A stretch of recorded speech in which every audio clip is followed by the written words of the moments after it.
கருவாக்கி உருவாக்கி எனையாண்டு காத்தருளும் இறைவா நன்றி.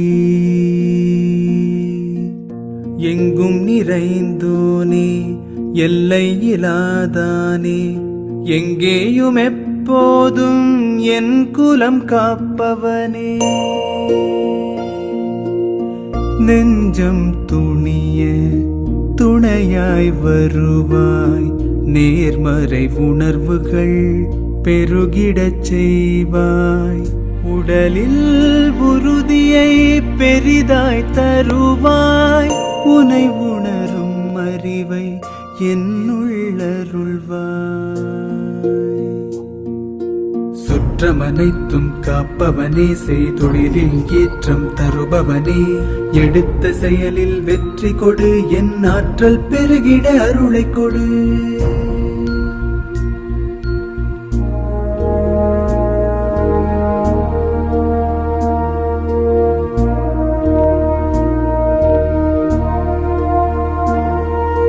கருவாக்கி உருவாக்கி எனையாண்டு காத்தருளும் இறைவா நன்றி.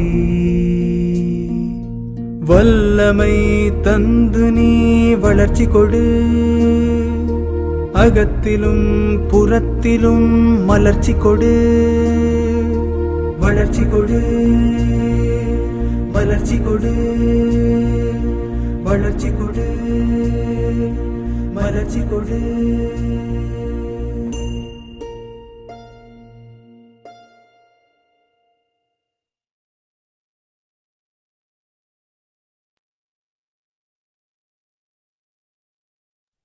வணக்கம் ஐயா. வணக்கம்.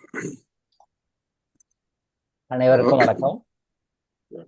இன்னைக்கு 165வது நாள் வகுப்பு தொடங்கின்னு நேற்று சார் சொன்னாரு. இன்னைக்கு 125th டே சார் அப்படின்னாரு. ஓகே, இன்னைக்கு ஸ்பெஷலாக சிதர்கள் வந்து பிளஸ் பண்ணியிருக்காங்க. இன்னைக்கு எல்லாரும் வந்து பிளஸ் பண்ணியிருக்காங்க 125th டே. நன்றி, அவர்களுக்கு தான் நன்றி. மக்கள் சமுதாயம் நல்லா இருக்கணுன்றதுக்காக, ஆரோக்கியமாக இருக்கணும், செல்வாடத்தோடு இருக்கணும், நல்ல இனிய உறவுகளோட வாழ்க்கையை நடத்தணும். இந்த மூணுமே ஒரு மனிதனுக்கு அடிப்படையான தேவை. இந்த மூணுமே அடிப்படையாக தேவை அப்படின்றதுக்காக இன்னைக்கு சிதர் பெருமக்கள் வந்து இன்னைக்கு எல்லாருக்கும் பிளஸ்ஸிங் கொடுத்துருக்காங்க. இப்பயும் கொடுத்துட்ருக்காங்க. இந்த கிளாஸ் முடிகிற வரைக்கும் தொடர்ந்து கண்டிப்பாக கொடுத்துட்ருப்பாங்க. காலையிலேயே ஆரம்பிச்சிட்டாங்க 3 மணிக்கு. எல்லாருக்குமே கிடைக்கும். யாருக்கெல்லாம் கிடைக்கும்? இப்போ லைவாக அட்டன் பண்ணவங்களும் கிடைக்கும், சோசியல் மீடியாவில் பார்க்குறவங்களும் கிடைக்கும். இது உண்மையிலேயே யாரெல்லாம் மேக்ஸிமம் எவ்வளோக்குள்ள முடியுமோ அவ்வளோக்குள்ள ட்ரை பண்ணிங்கன்னா எல்லாருக்குமே கிடைக்கும். இல்லை 1% இருந்து 100% வரைக்கும் ஃபாலோ பண்ணுங்க. எல்லாருமே இருக்காங்க. 100 இன்னும் யாரும் வரல, ரீச் பண்ணல, ட்ரை பண்ணிட்டுருக்கீங்க. பட் எல்லாருக்குமே கிடைக்கும். நாம் எந்த கோயில்களுக்கு போனாலும், எந்த வழிபாட்டு தலங்களுக்கு போனாலும், எந்த சர்ச்சுக்கு போனாலும், எந்த மாஸ்க்கு போனாலும் கிடைக்காத ஒரு எனர்ஜி இங்கே கிடைக்கும். அதுதான் பெரிய பியூட்டி. இறைவன் வந்து தன்னுடைய குழந்தைகளாக இருக்கின்ற நம்ம அனைவரையும் 24 hours 365 days நம்மளை பார்த்துட்டு தான் இருக்காரு, அருள் புரிஞ்சுட்டு தான் இருக்காரு. பட் நாம் என்ன பண்ணுறோம்? அவர்கிட்ட அருளை வந்து இப்படி வாங்காமல் இப்படி கையை வச்சுக்கிறோம். இப்படி வாங்கணும், இப்படி கையை வச்சுக்கிறோம். அப்போ இப்படி கையில் வந்து ஸ்டோர் ஆகும். நம்ம தான் மிஸ் பண்ணிட்டு இருக்கோம். நம்ம எங்கெல்லாம் மிஸ் பண்ணுறோம், எப்படியெல்லாம் மிஸ் பண்ணுறோம், நம்ம வாழ்க்கையில் டே டு டே லைஃப்பில் என்னென்னலாம் தப்பு பண்ணுறோம், எங்கே மிஸ் பண்ணுறத கரெக்டாக கர்மாநிதிகளை சொல்லிக் கொடுக்குறோம். இந்த பாயிண்டெல்லாம் கரெக்டாக பிடிச்சிட்டிங்கன்னா you are very very luckiest person in the world. ஒருத்தருமே ஈச் அண்ட் எவ்ரி ஆத்மா, ஒரு ஆத்மாவும் வந்து very very very very luckiest people in the world. Very very luckiest people in the world. திருப்பி சொல்லலாம். நம்ம தான் நாம் எந்த அளவுக்கு பயன்படுத்திக்கொண்ட பொறுத்து தான். சரி, இன்னைக்கு வந்து ஒரு டேக்அவே மெசேஜ் ஒன்று சொல்கிறேன். நிறைய டேக்அவே மெசேஜ் வரும். பட்டு இது வந்து நீங்கள் மைண்டில் வச்சுக்கோங்க. நாம் நல்லா இருக்கணும்னா, நம்ம சந்தோஷமா இருக்கணும் அப்படின்னா, மகிழ்ச்சியா இருக்கணும்னா எல்லாருமே அப்படிதான் ட்ரை பண்றோம். ஆனா இருக்க முடியுதுன்னா இல்லை. கடவுளை காப்பி அடிக்கணும். கடவுளை காப்பி அடிக்கணும். எப்படி? நான் பின்னாடி சொல்றேன். கடவுளை காப்பி அடிக்கணும் மட்டும் இந்த மைண்ட்ல வச்சுக்கணும். 165வது நாள்ல சித்தர்கள் சொல்ற ஒரு விஷயம், கடவுளை காப்பி அடிக்கணும். நீங்க கடவுள் எப்படி இருக்கிறார் நீங்க கோயில பார்த்துருப்பீங்க, மற்ற இடங்களை பார்த்துருப்பீங்க. கடவுளை காப்பி அடிக்க வேண்டும். இதை மட்டும் மைண்ட்ல வச்சுக்கோங்க. அப்புறம் நம்ம பின்னாடி நம்ம விளக்கம் சொல்லுவோம். 165வது நாளில் நாம் சொல்கிற மெசேஜ் என்னன்னா, நாம் சந்தோஷமாக இருக்கணும்னா கடவுளை குரு வழிபாடு பண்ணுறீங்க. உருவ வழிபாடு பண்ணி கோயிலுக்கு போறீங்க, கடவுளை பார்க்குறீங்க, அவர்களை காப்பீடிக்க வேண்டும். என்ன கடவுள் உருவங்களை இப்போ பெருமாளை பார்க்குறீங்க, அம்மனை பார்க்குறீங்க, அவங்களே காப்பி அடிக்கணும். மைண்டை வச்சுக்கோங்க. எப்படியெல்லாம் காப்பி அடிக்கலாம் கொஞ்சம் யோசனை பண்ணி வைங்க. அப்புறம் நம்ம இன்னொரு நாளைக்கு நெக்ஸ்ட் வீக்கில் நான் அதை வந்து கிளாரிஃபை பண்ணுறேன். ஓகேவா? ரைட். தென் மன்னிப்பு அறிக்கை. நமது உடல் உறுப்புகளிடம் மன்னிப்பு கேட்டல். இப்போ உடல் உறுப்புகளிட்டு நாம் ஏன் சார் மன்னிப்பு கேட்கணும்? உடம்பு சரியில்லை, டாக்டர்கிட்ட போ, ஊசி போட்டுக்கோ, மாத்திரை சாப்பிடு, சரியாச்சா பாரு, சரியாகலையே வேற டாக்டர் மாற்று, அவர்கிட்ட போ, ஊசி போட்டுக்கோ, மாத்திரை சாப்பிடு, சரியாச்சா பாரு, இல்லைன்னா வேற டாக்டர் மாற்று. இப்படி டாக்டர் டு டாக்டர் மாற்றுவாங்க. கொஞ்சம் உரமாக இருக்கிறவங்க சிஸ்டம் மாற்றுவாங்க, வேற சிஸ்டம் போவாங்க. அலோபதி தவிர மற்ற மருந்து, அக்கு பஞ்சர் போகிறேன், ஹோமியோ போகிறேன், சித்தா போகிறேன், ஆயுர்வேதா போகிறேன், யுனானி போகிறேன், நான் வந்து நிறைய ட்ரீட்மெண்ட் இருக்கு, நிறைய இருக்கு. நான் அது போகிறேன், இதுக்கு பண்ண போவாங்க. அங்கே போய் சரியாகலை, என்ன பண்ணுன்னு தெரியல. அப்புறம் கடைசியில் ஒரு வழியாக திருப்பி அலோபதியை போயிட்டு திருப்பி ஆப்ரேஷன் பண்ணிக்குவாங்க. ஆப்ரேஷன் பண்ணியும் சரியா போச்சா? போகலை. அது அப்படியே இருந்து ஒரு வழியாக அதுபடியே போவாங்க. சரி, ஓகே, ஆப்ரேஷன் பண்ணி தான் உடம்பு சரியில்லை, பெட்டடனாக இருக்கிறாங்க, இறந்துடுறாங்க, ரைட், ஓகே, அதோட முடிஞ்சிடுதா? நீங்கள் நினச்சிக்கிறீங்க முடிஞ்சிடுதுன்னு. அது அப்படியே அடுத்த ஜென்மத்துக்கு கேரி ஓவர் ஆகும். நம்ம நிறைய பேர் நினச்சிக்கிறோம் இந்த ஜென்மத்தில் நம்ம ஹாஸ்பிட்டலைஸ் பண்ணுறோம், உடம்பு சரியில்லை சார், ஐசியூ பண்ணுறோம், ஐசிசியூவில் பண்ணுறோம், உடம்பு சரியில்லை, இறந்துடுறாரு, ஓகே, முடிஞ்சு போச்சு அப்படி நம்ம நினச்சிடணும், வச்சிடறோம், போச்சிடறோம், ஓகே, மேட்ரு ஓவர். நல்லா என்ன சாங்கி சதங்க பண்ணோம், முடிச்சுட்டு அவர் மறந்துடுறோம். ஒரு நாளைக்கு போட்டோ வச்சு பூ போட்டு கும்பிட்டு அப்புறம் அதிகம் மறந்துடுவோம். அவ்வளோதான், ஓவர். அவங்க சப்ஜெக்ட் ஓவர். அதுக்கு பிறகு நினைக்க மாட்டாங்க, மறந்துட்டு போயிடுவாங்க. இது அடுத்த ஜென்மத்துக்கு கேரி ஓவர் ஆகும்.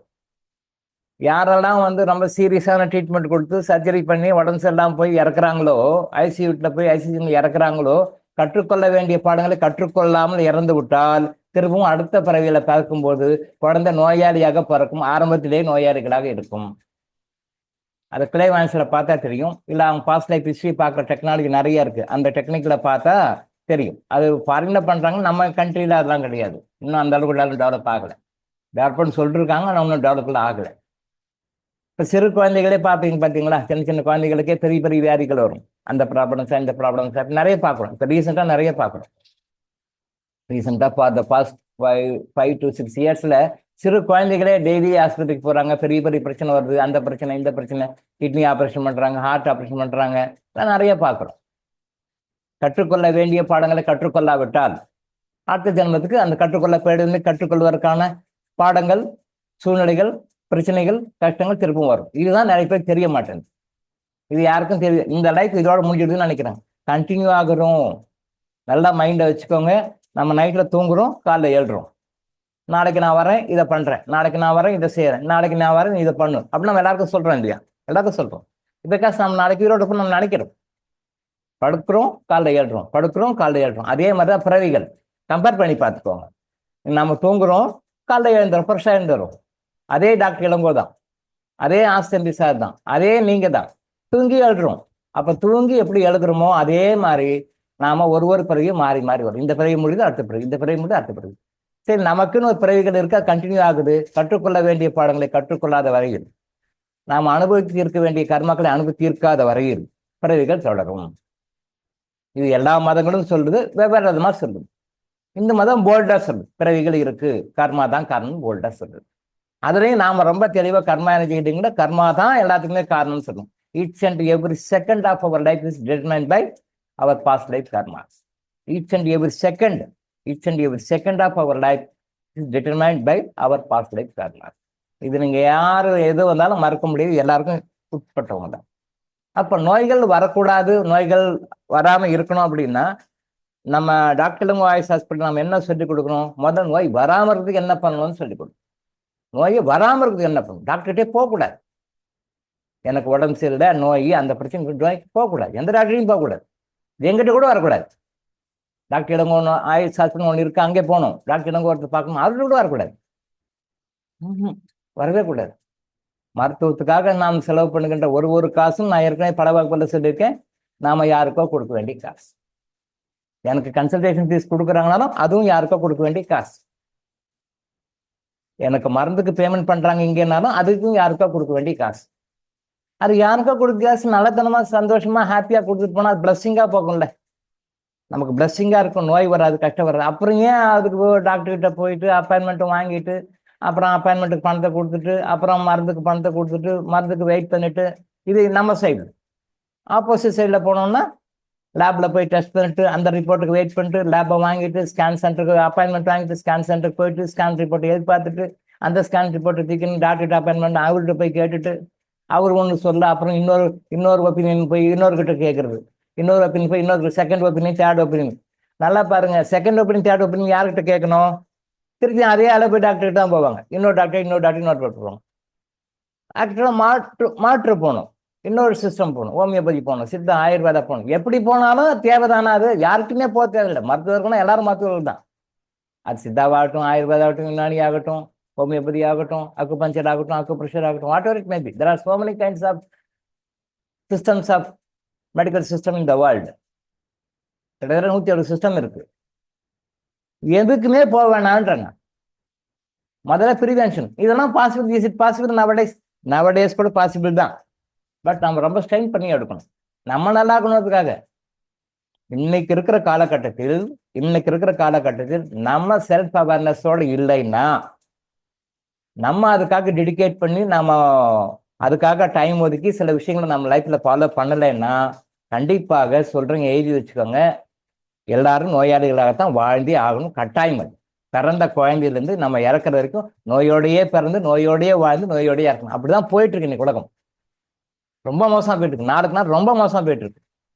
பிறக்கும் போதே நோய், வளர்றதும் நோய், வாழ்றதும் நோய், இறக்குறதும் நோய். நீங்கள்தான் பாருங்க, இப்ப நான் சொல்ற பாயிண்ட் எழுதி வச்சுக்கோங்க. நீங்க பாருங்க, உங்க லைஃப்ல பாருங்க. பிறக்கும் போதே நோய், வளரும் போதும் நோய், வாடும் போதும் நோய், இறக்கும் போதும் நோய். இது எல்லாமே நோயோட தான் இருக்கு இன்னைக்கு. அப்ப வந்துருச்சு, வரப்போகுது இல்லை, வந்துருச்சு. இப்ப அட் பிரசன்ட் இருக்கு, லைவ்ல இருக்கு. இது எங்க போய் நிற்கும்? ரொம்ப மோசமான இருக்கு, நினைச்சே பார்க்க முடியும். ஸோ அந்த அவேர்னஸோட இருங்க. ஒரே ஒரு நாளும் ஆஸ்பத்திரிக்கு போக வேண்டிய அவசியமே இருக்காத மாதிரி வச்சுக்கோ. டாக்டர் இளங்கோ கிட்ட கூட எனக்கு உடம்பு சரியில்லை சார் அப்படின்னு வராத அளவுக்கு, டாக்டர் இளங்கோ ஆஸ்பத்திரியில் கூட எனக்கு ட்ரீட்மெண்ட் கொடுங்க சார் கேட்காத அளவுக்கான விஷயங்கள் நம்ம சொல்லிக் கொடுக்குறோம். உலகத்தை வேற யாரும் இப்படி சொல்லவே மாட்டாங்க. உலகத்தில் யாருமே சொல்ல மாட்டாங்க, நாம சொல்றோம். அதை லைஃப்ல ஃபாலோ பண்ணி ஆரோக்கியமா இருக்கும். ஆரோக்கியமா இருந்தா தான் நீங்க அடுத்த லெவலுக்கே போக முடியும். ஏன் சித்தர்கள் ஆரோக்கியத்துக்கு ரொம்ப இம்பார்ட்டன்ஸ் கொடுக்குறாங்க அப்படின்னா, சித்தர்கள் ரொம்ப ரொம்ப இம்பார்ட்டன்ஸ் கொடுப்பாங்க ஆரோக்கியத்துக்கு. ஏன் கொடுப்பாங்கன்னா, ஒரு மனிதன் கடவுள்கிட்ட இருந்து வரான், திரும்ப கடவுள்கிட்ட போகணும் இல்லையா? கடவுள்கிட்ட இருந்து அஞ்ஞானத்தோட ஞானத்தோட வெளில போகணும். அது அவர் ஏன் வச்சிருக்காருன்னா பின்னாடி பார்ப்போம். பட்டு எங்க ஆரம்பிக்கிறோமோ அங்க திருப்பி முடியணும். சைஃபர் எங்க முடியுது, இல்ல வட்டம் எங்க ஆரம்பிச்சு எங்க முடியுது? வட்டம் எங்க ஆரம்பிக்குது? ஒரு பாயிண்ட் ஆரம்பிக்கும், திருப்பி அது எங்க முடியும்? நீங்க எங்க போனா திருப்பி அங்கதான் முடியும். வட்டம் மைண்ட், வாழ்க்கைன்றது வட்டம்னு வச்சுக்கோங்க. வட்டம் எங்க ஆரம்பிக்குதோ திருப்பி அங்கேதான் முடியும். இறைவன்கிட்ட தான் ஆரம்பிக்கிற ஜேர்னி. அதை அப்படியே டிராவல் பண்ணி அப்படியே முடிச்சு திருப்பி இறைவன்கிட்ட தான் முடிக்கணும். ஆரம்பிக்கும் போது அஞ்ஞானத்தோட வரும், அஞ்ஞானத்தோட ஆரம்பிக்கிறோம். அப்படியே கீழே டவுன்ல ஞானங்களை கற்றுக்கொண்டு அப்படியே திருப்பி ஞானத்தோட போய் சேரும். இதுதான் இறைவனுடைய படைப்பு. உலகத்தில் இருக்கிற எத்தனை கோடி மக்கள், 850 கோடி மக்களுக்கும் அதுதான். எந்த மதம், எந்த இனம், எந்த ஸ்கூல் ஆஃப் சிஸ்டம், ஆன்மீக சிஸ்டம் ஃபாலோ பண்ணாலும் எல்லாருக்குமே பொதுவான விஷயம் இது. எல்லாருமே அப்படிதான் ஃபாலோ பண்ணும். அப்போ இந்த பதவிகள் தோறும் இப்படி வந்து கத்துக்க வேண்டிய பாடங்களை மினிமம் 7 கத்துக்கலாம். மேக்சிமம் 7000க்கு மேலேயும் இருக்கு. அதிகபட்சம் 7800 பார்த்துருக்கேன் நான். அதிகபட்சம் 7800. என்னுடைய இந்த அனுபவத்துல 7800 பிறவிகளை அதிகபட்சம் பார்த்துருக்கேன். இருக்காங்க நம்ம கிட்ட வந்தவங்கள, இன்னும் நிறைய பேர் இருக்காங்க, நம்ம கிட்ட வராத நிறைய பேர் இருக்காங்க. ஸோ அந்த பிறவிகள் தோறும் கஷ்டப்படாம ஆரோக்கியமா சந்தோஷமா இருக்கணும். அப்ப ஆரோக்கியமா சந்தோஷமா இருந்தா தான் கடவுளை நோக்கி அடைய முடியும். எப்படி அடுத்த வேளை சாப்பாட்டுக்கு பிரச்சனை, கஷ்டம், நாளைக்கு என்ன பண்ணணும், நாளைக்கு வாடகை கொடுக்கணும், என்ன பண்ணணும்னு தெரியல, நாளைக்கு இஎம்ஐ கட்டணும், என்ன பண்றதுன்னு தெரியல, நாளைக்கு சாப்பாடு வேணும், சாப்பாட்டுக்கு என்ன பண்றதுன்னு தெரியல அப்படின்னு அடிப்படை பிரச்சனை இருக்கும்போது அவன் எங்க ஆன்மீகத்தை பத்தி நினைக்க போறான்? நினைக்க முடியாது. கடவுளை பத்தி எங்க நினைப்பான்? பசி இருக்கும்போது என்ன நினைப்பான்? எதை பத்தியும் நினைக்க முடியாது, மறந்துடும். பசி வந்தால் 10 பறந்து போயிடும். அதுதான் வள்ளல் பெருமான் கூட முதல்ல சாப்பாடு போடுங்கன்னு, சாப்பாட்டுக்கு ரொம்ப இம்பார்ட்டன்ஸ் கொடுத்து ஒருத்தனுடைய பசியை எந்த காரணத்தை கொண்டும் எப்பயும் மறக்கக்கூடாது. யாரு எப்போ எது கேட்டாலும் பசியை முதல்ல ஆத்திடணும் அப்படின்னு சொல்ற மிகப்பெரிய சித்தர் மகான் வள்ளல் பெருமான். மற்றவங்க யாரும் அவ்வளவு இம்பார்ட்டன்ஸ் கொடுக்கல. சாப்பாட்டுக்கு வயிற்று பசிக்கு வந்து ரொம்ப இம்பார்ட்டன்ஸ் கொடுத்துட்டு அவர் தான். ஏன்னா வயிறு பசியோடு இருக்கும்போது அவன் எது சொன்னாலும் காது விடாது, எது சொன்னாலும் காது விடாது. வயிறு பசின்னு வந்த போது எதுக்கும் துணிவான் அவன், எதை செய்யறதுக்கும் துணிவான். ஒரு லிமிட்டுக்கு மேல அவனால கண்ட்ரோல் பண்ண முடியாது. எந்த பாவத்தை செய்வதற்கும் தயாராக இருப்பான், எந்த பாவத்தை செய்வதும் தயார் பசிக்காக. அதை உணர்ந்த வல்லது பெருமான் அது வந்து அதனால் பசி வந்து அன்னதானம் பண்ணுங்க, அன்னம் கொடுங்க, சாப்பாடு கொடுங்க, நல்ல விஷயம். அன்னதானம் மட்டும் போதாது, அடுத்த லெவலுக்கு போகணுன்றது வேற, அது நாம சொல்றோம். பட் அன்னதானத்துக்கு இம்பார்ட்டன்ஸ் கொடுக்க அதுதான். அதே மாதிரி வாழ்க்கையில மனிதன் வந்து ஒரு கஷ்டம், துக்கம், இந்த மாதிரி வாழ்க்கை பிரச்சனை, நோய்கள் இதெல்லாம் இல்லாம இருந்தா அப்பதான் அவன் ஆன்மீகத்தை நினைப்பான், இறைவனை கிட்ட போகணும்னு நினைப்பான். அப்படின்ற காரணத்துக்காக தான் சித்தர்கள் வந்து ஒரு மனிதன் வாழ்க்கையில என்னென்னலாம் பிரச்சனைக்கு வருமோ அத்தனை பிரச்சனை சொல்யூஷன் கொடுத்துருக்காங்க. சித்தர்கள் வந்து டச் பண்ண சப்ஜெக்டே கிடையாது. இந்த சப்ஜெக்ட் டச் பண்ணிக்கிறாங்க, இந்த சப்ஜெக்ட் விட்டுட்டாங்க, இந்த சப்ஜெக்ட் கொஞ்சம் டச் பண்ணிக்கிறாங்க, இந்த சப்ஜெக்ட் ஒரு 50% தான் செட் பண்ணிக்கிறாங்க அப்படின்லாம் இல்லை. எல்லா சப்ஜெக்டையும் தரவா 0 to 100% தரவா டீல் பண்ணிக்கிறாங்க. அவங்க டச் பண்ண சப்ஜெக்ட் கிடையாது, அவங்க வந்து ஆழம் பார்க்க சப்ஜெக்டும் கிடையாது, எல்லாத்தையும் சொல்லிக்கிறாங்க. வாழ்க்கையில ஒரு மனிதனுக்கு பிறந்ததுலேருந்து இறக்குற வரைக்கும் என்னென்ன பிரச்சனைக்கு வருமோ அத்தனைக்கும் சொல்யூஷன் கொடுத்துருக்காங்க, அத்தனைக்கும் சொல்யூஷன் கொடுத்துருக்காங்க. வெறும் ஆன்மீகம் மட்டும் சாமி கும்பிடு சாமி கும்பிடு சாமி கும்பிடு அப்படி இல்லை. நீங்க எந்த ஆன்மீக மையத்துக்கு போனாலும் பாருங்க, அந்த கடவுளை கும்பிடு தான் சொல்லுவாங்க. நீங்க எந்த அமைப்புக்கு போனாலும் சரி, கடவுளை கும்பிடு தியானம் பண்ணும், கடவுளை கும்பிடு தியானம் பண்ணும், கடவுளை கும்பிடு தியானம் பண்ணும், அவ்வளவுதான். மற்றெல்லாம் சொல்ல மாட்டோம். பட் சித்தர்கள் மட்டும்தான் அது ரொம்ப டீப்பா உள்ள போய் பார்த்து சொல்லணும். அவங்க சொன்னதை ஃபாலோ பண்ணணும், லைஃப்ல ஹாப்பியா இருக்கும். ஸோ மன்னிப்பு கேட்கணும் அப்படின்னும் பொழுது இப்போ மோடி ஆட்சி பண்றாரு. அவர் யார் மூலமா ஆட்சி பண்றாரு? மோடி ஆட்சி நம்ம சொல்றோம், ஆனா என்ன பண்றோம்? கீழே மினிஸ்டர்ஸ் இருப்பாங்க, டிபார்ட்மெண்ட்ஸ் இருக்கும். மோடிக்கு ஒரு பெட்டிஷன் போடுறோம், ஒரு கோரிக்கை மனு அனுப்புறோம். அப்போ அது என்ன பண்றோம்? காப்பி டூன்னு சொல்லி போட்டு என்ன பண்றோம்? அந்த கன்சர்ன் மினிஸ்டருக்கு போடுவோம், மினிஸ்டர்ஸ்க்கு போடுவோம், இல்லையா? பார்த்துருப்பீங்க. அதே மாதிரி இப்போ நம்ம ஸ்டேட்டில் ஏதாவது ஒரு டிமாண்டு, அப்போ முதலமைச்சருக்கு அனுப்புறீங்க. அப்போ முதலமைச்சருக்கு ஒரு கோரிக்கை மனு, விண்ணப்ப மனு கொடுத்தீங்கன்னா கூட அதை காப்பி டூ போடுவீங்க. யாருக்கு போடுவீங்க? கலெக்டருக்கு போடுவீங்க, அந்த சம்மந்தப்பட்ட டிபார்ட்மெண்ட் ஹெட்டுக்கு போடுவீங்க. போடுறது என்னமோ முதலமைச்சருக்கு தான். அப்போ அது ஏன் காப்பி டூ போடுறீங்க? காப்பி டூ எதுக்காக போடுறோம்? முதலமைச்சருக்கு போனாலும் அது இவங்க டேபிளுக்கு தான் வரப்போகுது, மோடிக்கு போனாலும் அது கன்சர்ன் டிபார்ட்மெண்ட் ஸ்டாஃப் டேபிளுக்கு தான் வரப்போகுது. மோடி எடுத்து உட்காந்து பண்ண போறதில்லை, ஸ்டாலின் உட்காந்து பண்ண போறதில்லை. பட் அவர் டேபிளுக்கு போனாலும் அது அங்கேருந்து கன்சர்ன்டு யார் அந்த அஃபீஷியல் பார்க்கணுமோ அந்த டவுன் ட்ரெண்ட் அப்படியே கீழே வந்து கீழே வரும். அங்கே ரெஃபர் பண்ணி வரும். முதலமைச்சருடைய தனிப்பிரிவுக்கு நான் போடுறேன் சார், முதலமைச்சர் அதோட தனிப்பிரிவுன்னு ஒன்று இருக்கு, அந்த தனிப்பிரிவுக்கு நான் ஒரு கோரிக்கை மனு அனுப்புறேன் சார் அப்படின்னா கூட எங்க வரும்? ஸ்டாலின் எடுத்து உட்காந்து பார்க்க போறாரு, அப்படியா மேட்டர்னு பார்க்க போறாரு? இல்லை. முதலமைச்சர் தனிப்பிரிவுக்கு அனுப்பிச்சாலும் கூட கன்சர்ன் மினிஸ்ட்ரிக்கு வரும், கன்சர்ன் மினிஸ்ட்ரியிலிருந்து அந்தந்த டிபார்ட்மெண்ட்டுக்கு வரும், அந்த டிபார்ட்மெண்ட்ல அந்த செக்ஷன்ல யார் பார்க்குறோம் அவங்களுக்கு வரும். அப்படியே ஸ்டெப் பை ஸ்டெப்பா கலெக்டர், தாசில்தார் அந்த ரெக்கார்ட் அந்த அபிஷியல் யாரோ அவருக்கு தான் வரும், இல்லையா? அதே மாதிரி எப்படி காப்பி டூ போடுறோமோ அதே மாதிரி நோய்களை குணப்படுத்தணும்னு சொல்லும் போது அந்த நோய்களுக்கு உண்டான அந்த காப்பி டூ போட்டு உறுப்புகளுக்கு வரும், செல்களுக்கு வரும். நோய்கள் வரும், அந்த நோய்கள் எந்த உறுப்புகள் வருது? உறுப்புகள் கிட்ட வரும். அந்த உறுப்புகள் எதனால வருது? செல்கள் கிட்ட வரும். அது இன்னும் சப்டிவிஷன் வேற வருது. அப்போ செல்கள் வரும், அதை சப்டிவிஷன் டிஎன்ஏ கிட்ட வரும். எல்லாமே இறைவன் தான், மோடி தான், ஸ்டாலின் தான். அப்போ டிபார்ட்மெண்ட்டுக்கு மேல சொன்னாலும் கூட கீழே சொல்றோம், அது ஒரு காப்பி டூ போறோம்னா கொஞ்சம் அவங்களுக்கு அனுப்பிச்சிக்கிறேன், நீங்களும் கொஞ்சம் சீக்கிரம் பாருங்க, சரியா? இப்ப நீங்க யாருக்குமே போடலனாலும் மோடிக்கு போனாலும் டேபிளுக்கு தான் வரும், ஸ்டாலின் போனாலும் கீழே தான் வரும். அப்போ ஏன் இவங்களுக்கு ஒரு காப்பி டூ போடுறோம்னா, ஐயா நான் உங்க முதலமைச்சருக்கு அனுப்பிச்சிருக்கேன், அது உங்களுக்கும் அனுப்பிச்சிருக்கேன், கொஞ்சம் பார்த்து சீக்கிரம் பண்ணுங்க. நான் பிரதமருக்கு அனுப்பிச்சிருக்கேன், அப்ளிகேஷன் அனுப்பிச்சிருக்கேன், பார்த்து சீக்கிரம் பண்ணுங்க. ஈவன் அமெரிக்க ஜனாதிபதினா கூட அவருக்கு ஒரு போட்டோம்னா அது காப்பி டூ போட்டோம்னா அங்கே வந்து மினிஸ்டர்ஸ்க்கு செக்ரட்டரின்னு சொல்லுவாங்க.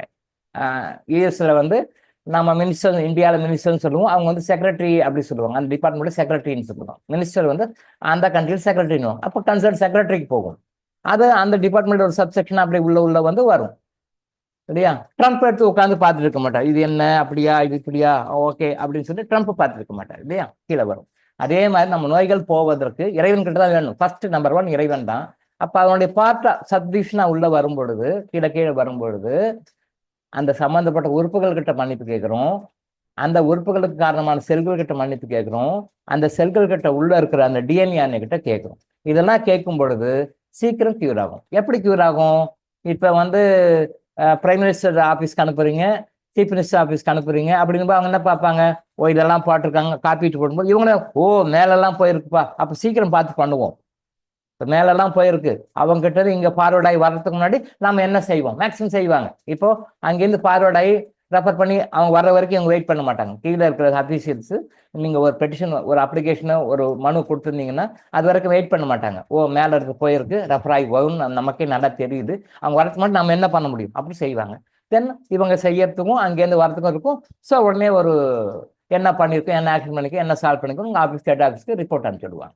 அதே மாதிரி நம்ம நோய்கள் கிட்ட மன்னிப்பு கேட்குறோம், அந்த நோய்களுக்கு உண்டான உறுப்புகள் கிட்ட மன்னிப்பு கேட்குறோம், அதனோட செல்கள் கிட்ட மன்னிப்பு கேட்குறோம், அதுக்குள்ள டிஎன்ஏ கிட்ட மன்னிப்பு கேட்குறோம். ஏன்னா எது கேட்குறோம், to expect the result of our diseases. Positive result நமக்கு வரணும் இல்லையா, அது வந்து to expect the results, to expect the cure, to expect the cure, to expect the results. சீக்கிரம் வரத்துக்காக பண்ணுறோம். சரியா, அதை கேட்போம் நம்ம. இதெல்லாம் மூட நம்பிக்கைன்னு நினைக்காதீங்க, பக்கா சயின்ஸ், பக்கா சயின்ஸ். இறைவா, என் உடல், மனம் மற்றும் ஆன்மாவின் இயக்கத்திற்கு காரணமாக இருக்கும் உடலில் உள்ள அனைத்து உறுப்புகளிடம் மன்னிப்பு கேட்கிறேன். பெரும்பாலும் நான் அடிக்கடி நிறைய வகுப்புகளை சொல்லியிருக்கேன். அலோபதியில மட்டும்தான் வந்து நிறைய ஸ்பெஷலிஸ்ட் இருப்பாங்க, நிறைய ஸ்பெஷலிஸ்ட் இருப்பாங்க. இந்த உறுப்பு, இந்த உறுப்பு, இந்த உறுப்பு, இந்த உறுப்பு அப்படின்னு சொல்லிட்டு. ஆக்சுவலாக அது தப்பான சிஸ்டம். அது அலோபதி மருத்துவராக இருந்தால் கூட மற்ற மருத்துவர்கள் மாதிரி ஒரே மருத்துவர் தான் இருக்கணும். ஆனால் அவங்க என்ன பண்ணாங்க, நான் ரொம்ப அட்வான்ஸாக டெக்னிக்காக போகிறேன் அப்படின்னு சொல்லிட்டு, ரொம்ப அட்வான்ஸாக போகிறேன்னு சொல்லிட்டு அட்வான்ஸாக போகிறாங்க. அது ஒரு வகையில் தப்பு. எப்படி தப்புன்னா, ஒரு கிட்னி ஸ்பெஷலிஸ்ட்டை போனீங்கன்னா அவர் கிட்னியை மட்டும் கான்சன்ட்ரேட் பண்ணுறாரு. ஏன்னா because he is the specialist in that area. Nephrologist வந்து அவர் அதை மட்டும் பார்க்குறாரு, ஹை டோஸ் கொடுத்து அதை சரி பண்ணிடுறேன்றார். பட் இங்கே கொடுக்கும்போது இன்னொரு சிஸ்டம் கொடுக்கும், ஆர்ட் ஸ்பெஷலிஸ்ட். தென் உடனே ஆர்ட் கிட்ட போவாங்க. ஸோ ஆர்ட் கிட்ட போனால் அவர் என்ன பண்ணுவார், is the specialist in cardiology. அப்போ அவர் டிபார்ட்மெண்ட் என்ன உண்டு அதெல்லாம் பக்காவாக செட் பண்ணி கொடுப்பாரு, பக்காவாக செட் பண்ணி கொடுப்பாரு. பல்மனாலஜியில் பிரச்சனை வரும். தென் அதுக்கு பிறகு பல்மனாலஜிஸ்ட்டை போவாங்க, நுரையீரல் நிபுணர்கிட்ட போவாங்க. அங்கே சில பிரச்சனைகள் இருக்கும். அவர் அதை என்ன பண்ணுவார், அவரு மேக்சிமம் என்ன உண்டோ அதை அவ்வளோ பக்காவாக பார்த்து சரி பண்ணி கொடுப்பார். தென் அப்புறம் அது வந்து டயசிஸ்க்கு வரும். அப்போ கேஸ்ட்ரோஎன்டராலஜிஸ்ட்டு போவாங்க. கேஸ்ட்ரோஎன்டராலஜிஸ்ட் போனால் அவர் என்ன பண்ணுவார், அந்த டயசிஸ்டில் என்ன பிரச்சனை இருக்குது அப்படின்னு சொல்லி எல்லாம் பார்த்து பார்ப்பாங்க. தென் இங்கே பிரச்சனை ஆச்சுன்னா அங்கே போய் போட்டுக்கும், பிரெயினில் போய் போட்டுக்கும். தென் உடனே வந்து நியூராலஜிஸ்ட்டை போய் பார்ப்பாங்க, அங்கே போய் பிரச்சனை என்ன, அங்கேயே நல்ல பக்காவாக சரி பண்ணி பார்ப்பாங்க. அப்புறம் அங்கே பண்ணும்போது அது ஸ்கின்ல கொஞ்சம் ப்ராப்ளமாக வந்துடும். அது என்ன பண்ணாலும் கூடாது, உடனே ஸ்கின் ஸ்பெஷலிஸ்ட்டை போவாங்க. அங்கே போய் ஸ்கின்ல கொஞ்சம் ஸ்பெஷலிஸ்ட் அவருடைய எக்ஸ்பர்டைஸை காட்டுவார். அவர் எக்ஸ்பர்டைஸ்க்கு என்ன பிகாஸ் அவர் அதை படிச்சிருக்கிறார், அதை எக்ஸ்பர்டைஸ். இப்போ இது பண்ணும்போது என்ன ஆகும், அது வேற பிரச்சனைக்கு போகும். இப்படியே மாறி மாறி வந்துக்கிட்டே இருக்கும். பட் ஒரு சிஸ்டம் பாதிச்சா அதனுடைய பாதிப்பு எல்லா சிஸ்டத்துலையும் இருக்கும். நான் பல வகுப்புகள் சொல்லியிருக்கேன், ஒரு எண்டோக்ரைன் கிளாண்ட் பாதிச்சா அதனுடைய பாதிப்பு எல்லா எண்டோக்ரைன் கிளாண்ட்ஸையும் பாதிக்கும். தைராய்டு அப்படின்னா மேஜர்லி எஃபெக்டட் தைராய்டு. அப்போ தைராய்டு பாதிச்சிருக்குன்னா தைராய்டு பாதிப்பு எல்லாமே பாதிக்கும். பட் மற்றெல்லாம் கொஞ்சம் கொஞ்சம் கம்மியாக இருக்கும், தைராய்டு அதிகமாக பாதிக்கும். அப்போ thyroid problem. Kidney, adrenal gland, adrenal gland affect ஆச்சுன்னா எல்லாமே அஃபெக்ட் ஆகும். நம்ம என்ன கிட்னி அட்ரினல் கிளாண்ட் ரொம்ப அஃபெக்ட், அதை மட்டும் பிடிச்சிக்கணும். ஸோ எது பாதிச்சிருக்குன்னு சொல்கிறாங்களோ ரிப்போர்ட்ஸில், அலோபதிக்கு ரிப்போர்ட்ஸில் சொல்கிறாங்க, அது மட்டுமே எல்லாமே பாதிக்கும். அப்போ நம்ம உறுப்புகளையும் அப்படிதான், ஒரு உறுப்பு நோய் பட்டுச்சுன்னா அதனுடைய பாதிப்பு மற்ற உறுப்புகளையும் இருக்கும். நிறைய பேருக்கு தெரியல, இனிமேலுக்காக நீங்கள் தெரிஞ்சுக்கோங்க. ஒரு உறுப்பு பாதிச்சுன்னா அதனுடைய பாதிப்பு எல்லாத்துலேயும் இருக்கும். எந்த உறுப்பு அதிகமாக பாதிச்சிருக்கோ அந்த உறுப்பு நம்ம சொல்கிறோம். பட் நம்ம உறுப்புக்கிட்ட மன்னிப்பு கேட்குறோம். நம்ம எப்படி எங்கிட்ட நீங்கள் இன்ட்ராக்ட் பண்ணுறீங்க, உங்ககிட்ட நம்ம இன்ட்ராக்ட் பண்ணுவோம், அதே மாதிரி உறுப்புகிட்ட பேசுங்க. உறுப்புக்கு மனசு இருக்குது, உறுப்புக்கு உயிர் இருக்குது, உறுப்பு வந்து இன்ட்ராக்ட் பண்ணுது, அது இன்ட்ராக்ட் பண்ணுது, நீங்கள் அதை கேட்டுக்கிறது இல்லை. இந்த வகையில் நம்ம செவிடுன்னு சொல்லலாம். அது இன்ட்ராக்ட் பண்ணுது நம்மக்கிட்ட, நாம செவிடுன்னு சொல்லலாம். ஆனால் நாம இன்ட்ராக்ட் பண்ணால் அதுக்கு தெரியும். நம்ம எப்படி ஒரு மனிதனும் தனிப்பட்ட ஒரு மன உணர்வோட உயிர் உணர்வோட இருக்கிறோமோ, அதே மாதிரி நம்ம உடம்புல இருக்கிற ஈச் அண்ட் எவ்ரி ஆர்கன், ஒவ்வொரு உறுப்பு, ஒரு செல், அந்த செல்ல இருக்கிற மைட்டோகாண்ட்ரியா, அந்த செல்லுக்குள்ள இருக்கின்ற மைட்டோகாண்ட்ரியா, அதுக்குள்ள இருக்கிற அந்த டிஎன்ஏ ஆர்என்ஏ எல்லாமே உயிர் உள்ளது. எல்லார்கிட்டையும் நீங்க பேச முடியும், எல்லார்கிட்டையும் பேச முடியும். பழைய புராணங்கள்ல இதிகாசங்கள்ல வந்து மரத்துக்கிட்ட பேசினேன், செடிக்கிட்ட பேசினேன், விலங்குகிட்ட பேசினேன், கதைகள்லாம் படிப்போம். கதைகள்லாம் படிப்போம். அதெல்லாம் உண்மைதான். அதெல்லாம் கட்டுக்கதை கிடையாது, உண்மைதான். பேச முடியும், பேசலாம். ஜெகதீஷ் சந்திர போஸ் அவர்கள் தான் வந்து தாவரங்களுக்கு உயிர் இருக்கு, தாவரங்களுக்கு உணவுகள் இருக்கு அப்படின்னு சொல்லி ஆராய்ச்சி பண்ணி ப்ரூவ் பண்ணார். தாவரங்களுக்கு உயிர் இருக்கு, தாவரங்களுக்கு உணவு இருக்குன்னு ப்ரூவ் பண்ணார். இப்போ ரீசெண்டா. ஆனா எத்தனையோ பல லட்சக்கணக்கான வருடங்களுக்கு முன்னாடி நம்ம யோகிகள், மகான், ரிஷிகள், சித்தர்கள் சொல்லிட்டு போயிட்டாங்க, எல்லா உயிர்களுக்கும் உணர்வு இருக்கு, பேச முடியும். அது என்னமோ அப்டேட் பண்ணி வந்தோம்னா உயிரற்ற பொருள் நம்ம கிளாஸிஃபை பண்ணி வச்சிருக்கோம், உயிரற்ற பொருள் அதுகளுக்கும் உணர்வு இருக்கு, அதுங்கிட்டையும் நான் பேச முடியும்ன்றது நம்ம லேட்டஸ்டா சித்தர்கள் சொல்லி கொடுத்து அதை ப்ரூவ் பண்ணியிருக்காங்க. சித்தர்கள் சொல்லி கொடுத்து ப்ரூவ் பண்ணியிருக்காங்க. போக போக நம்ம அதை பத்தி உங்களுக்கு தெளிவு கொடுப்போம். கேட்கறதுக்கு ஒரு முட்டாள்தனம் மாதிரி இருக்கும், பைத்தியக்காரத்தனம் மாதிரி இருக்கு. பட் இதெல்லாம் உண்மை, எல்லாம் யாரும் சொல்லலை. விஞ்ஞானம் அது வந்து புரிஞ்சு விஞ்ஞானம் சொல்றதுக்கு இன்னும் ரொம்ப வருஷம் ஆகும், ரொம்ப வருஷம் ஆகும். நாம அட்வான்ஸா தெரிஞ்சுக்குவோம். சரிங்களா? அந்த உறுப்புகள்கிட்ட நம்ம எப்படி கேட்கணும், மன்னிப்பு கேளுங்க. நீங்க உறுப்புகள்கிட்ட மன்னிப்பு கேட்கும் பொழுது நீங்க எந்த மெடிசன் சாப்பிட்டாலும் கிடைக்காத ரிசல்ட், சர்ஜரி போனாலும் கிடைக்காத ரிசல்ட் உங்களுக்கு கிடைக்கும். இந்த உறுப்பு டேமேஜ் ஆகி போச்சு, சர்ஜரி பண்ணி தான் ஆகணும், அந்த உறுப்புகிட்ட மன்னிப்பு கேளுங்க. கிட்னி வேலை செய்யல அப்படின்னாங்கன்னா கிட்னி கிட்ட மன்னிப்பு கேட்கணும். கிட்னி, நான் என்ன தப்பு பண்ணிட்டேன், மன்னிச்சுக்கோ. தெரியாதனமா மன்னிச்சு தப்பு பண்ணிட்டேன், என்ன மன்னிச்சுக்கோ, நீ நல்லா இருக்கணும், லைஃப் லாங் இருக்கணும், கிட்னி கிட்ட கேட்கணும். பிரஸ்ட்டை ரிமூவ் பண்ணணும்னு சொல்லிட்டாங்களா, கேன்சர், பிரஸ்ட்டை ரிமூவ் பண்ணணும்னு சொல்லிட்டாங்களா, பிரஸ்ட் கிட்ட மன்னிப்பு கேட்கணும். நான் என்ன தப்பு பண்ணிக்கணும் தெரியல, பழசு மறந்து போச்சு, தப்பு பண்ணிக்கேன், ஏதோ உணர்றேன், நான் இப்போ அண்டர்ஸ்டாண்ட் பண்ணிக்கிறேன், தயவு செஞ்சு நீ வாழ்நாள் முடிச்சு என் கூட இருக்கணும், என் கூட இருக்கணும், எனக்கு கூட இருக்க வேண்டிய உறுப்பு இருக்கணும், தயவு செஞ்சு மன்னிச்சிங்க. நீங்க பிரஸ்ட் கிட்ட மன்னிப்பு கேளுங்க, சூப்பரா சரியாகும். கீமோல கிடைக்கிற ரிசல்ட்டோட சூப்பரா கிடைக்கும். கீமோவுக்கு எவ்வளோ செலவு பண்ணணும், எவ்வளோ அவசரப்படணும், அதனுடைய முன் விளைவுகள், பின் விளைவுகள், அந்த விளைவுகள் எல்லாமே எவ்வளோ அனுபவிக்கணும், அது கீமோ எடுக்கிறவங்க தெரியும். அந்த வலி வேதனை அவங்களுக்கு தெரியும், எவ்வளோ கஷ்டப்படவும் தெரியும். உடம்பு எவ்வளோ பாதிக்குது, மனசு எவ்வளோ பாதிக்குது, ரொம்ப ஆத்மா பாதிப்பு பற்றி உங்களுக்கு தெரியாது. ஆன்மாவும் பாதிக்குது, உடம்பு பாதிக்கிறத பற்றி தெரியும், மனசு பாதிப்பு பற்றி உங்களுக்கு தெரியும், ஆன்மா பாதிப்பு பற்றி உங்களுக்கு தெரியாது. பட் எனக்கு தெரியும். இவ்வளவு பாதிப்புகள் எடுத்து அந்த கீமோல கிடைக்கிற ரிசல்ட் மன்னிப்பு கேட்டால் கிடைக்கும். உண்மை, சத்தியமா கிடைக்கும். எந்த ஒரு கூட்டம் நீங்க மன்னிப்பு கேளுங்க, ஃப்ரெண்ட்லியா பேசுங்க. டாக்டர்கிட்ட போய் எப்படி சொல்லி கேட்குறீங்க, டாக்டர் பார்த்து சரி பண்ணி கொடுங்க, அது அதுக்கிட்ட கேளுங்க. ஏன் டாக்டர்கிட்ட போறீங்க, தேவையில்லை. இது டிஃப்ரெண்டா இருக்கும், ஆனா இதான் உண்மை. விளக்கம் பண்ணுவோம். எந்த உறுப்பா இருந்தாலும் சரி, கால் வெட்டி எடுக்கணும்ன்றாங்களா, அம்புடேஷன் பண்ணணும்ன்றாங்களா, விரலை வெட்டி எடுக்கணும்ன்றாங்களா, அதுக்கிட்ட மன்னிப்பு கேட்கணும்.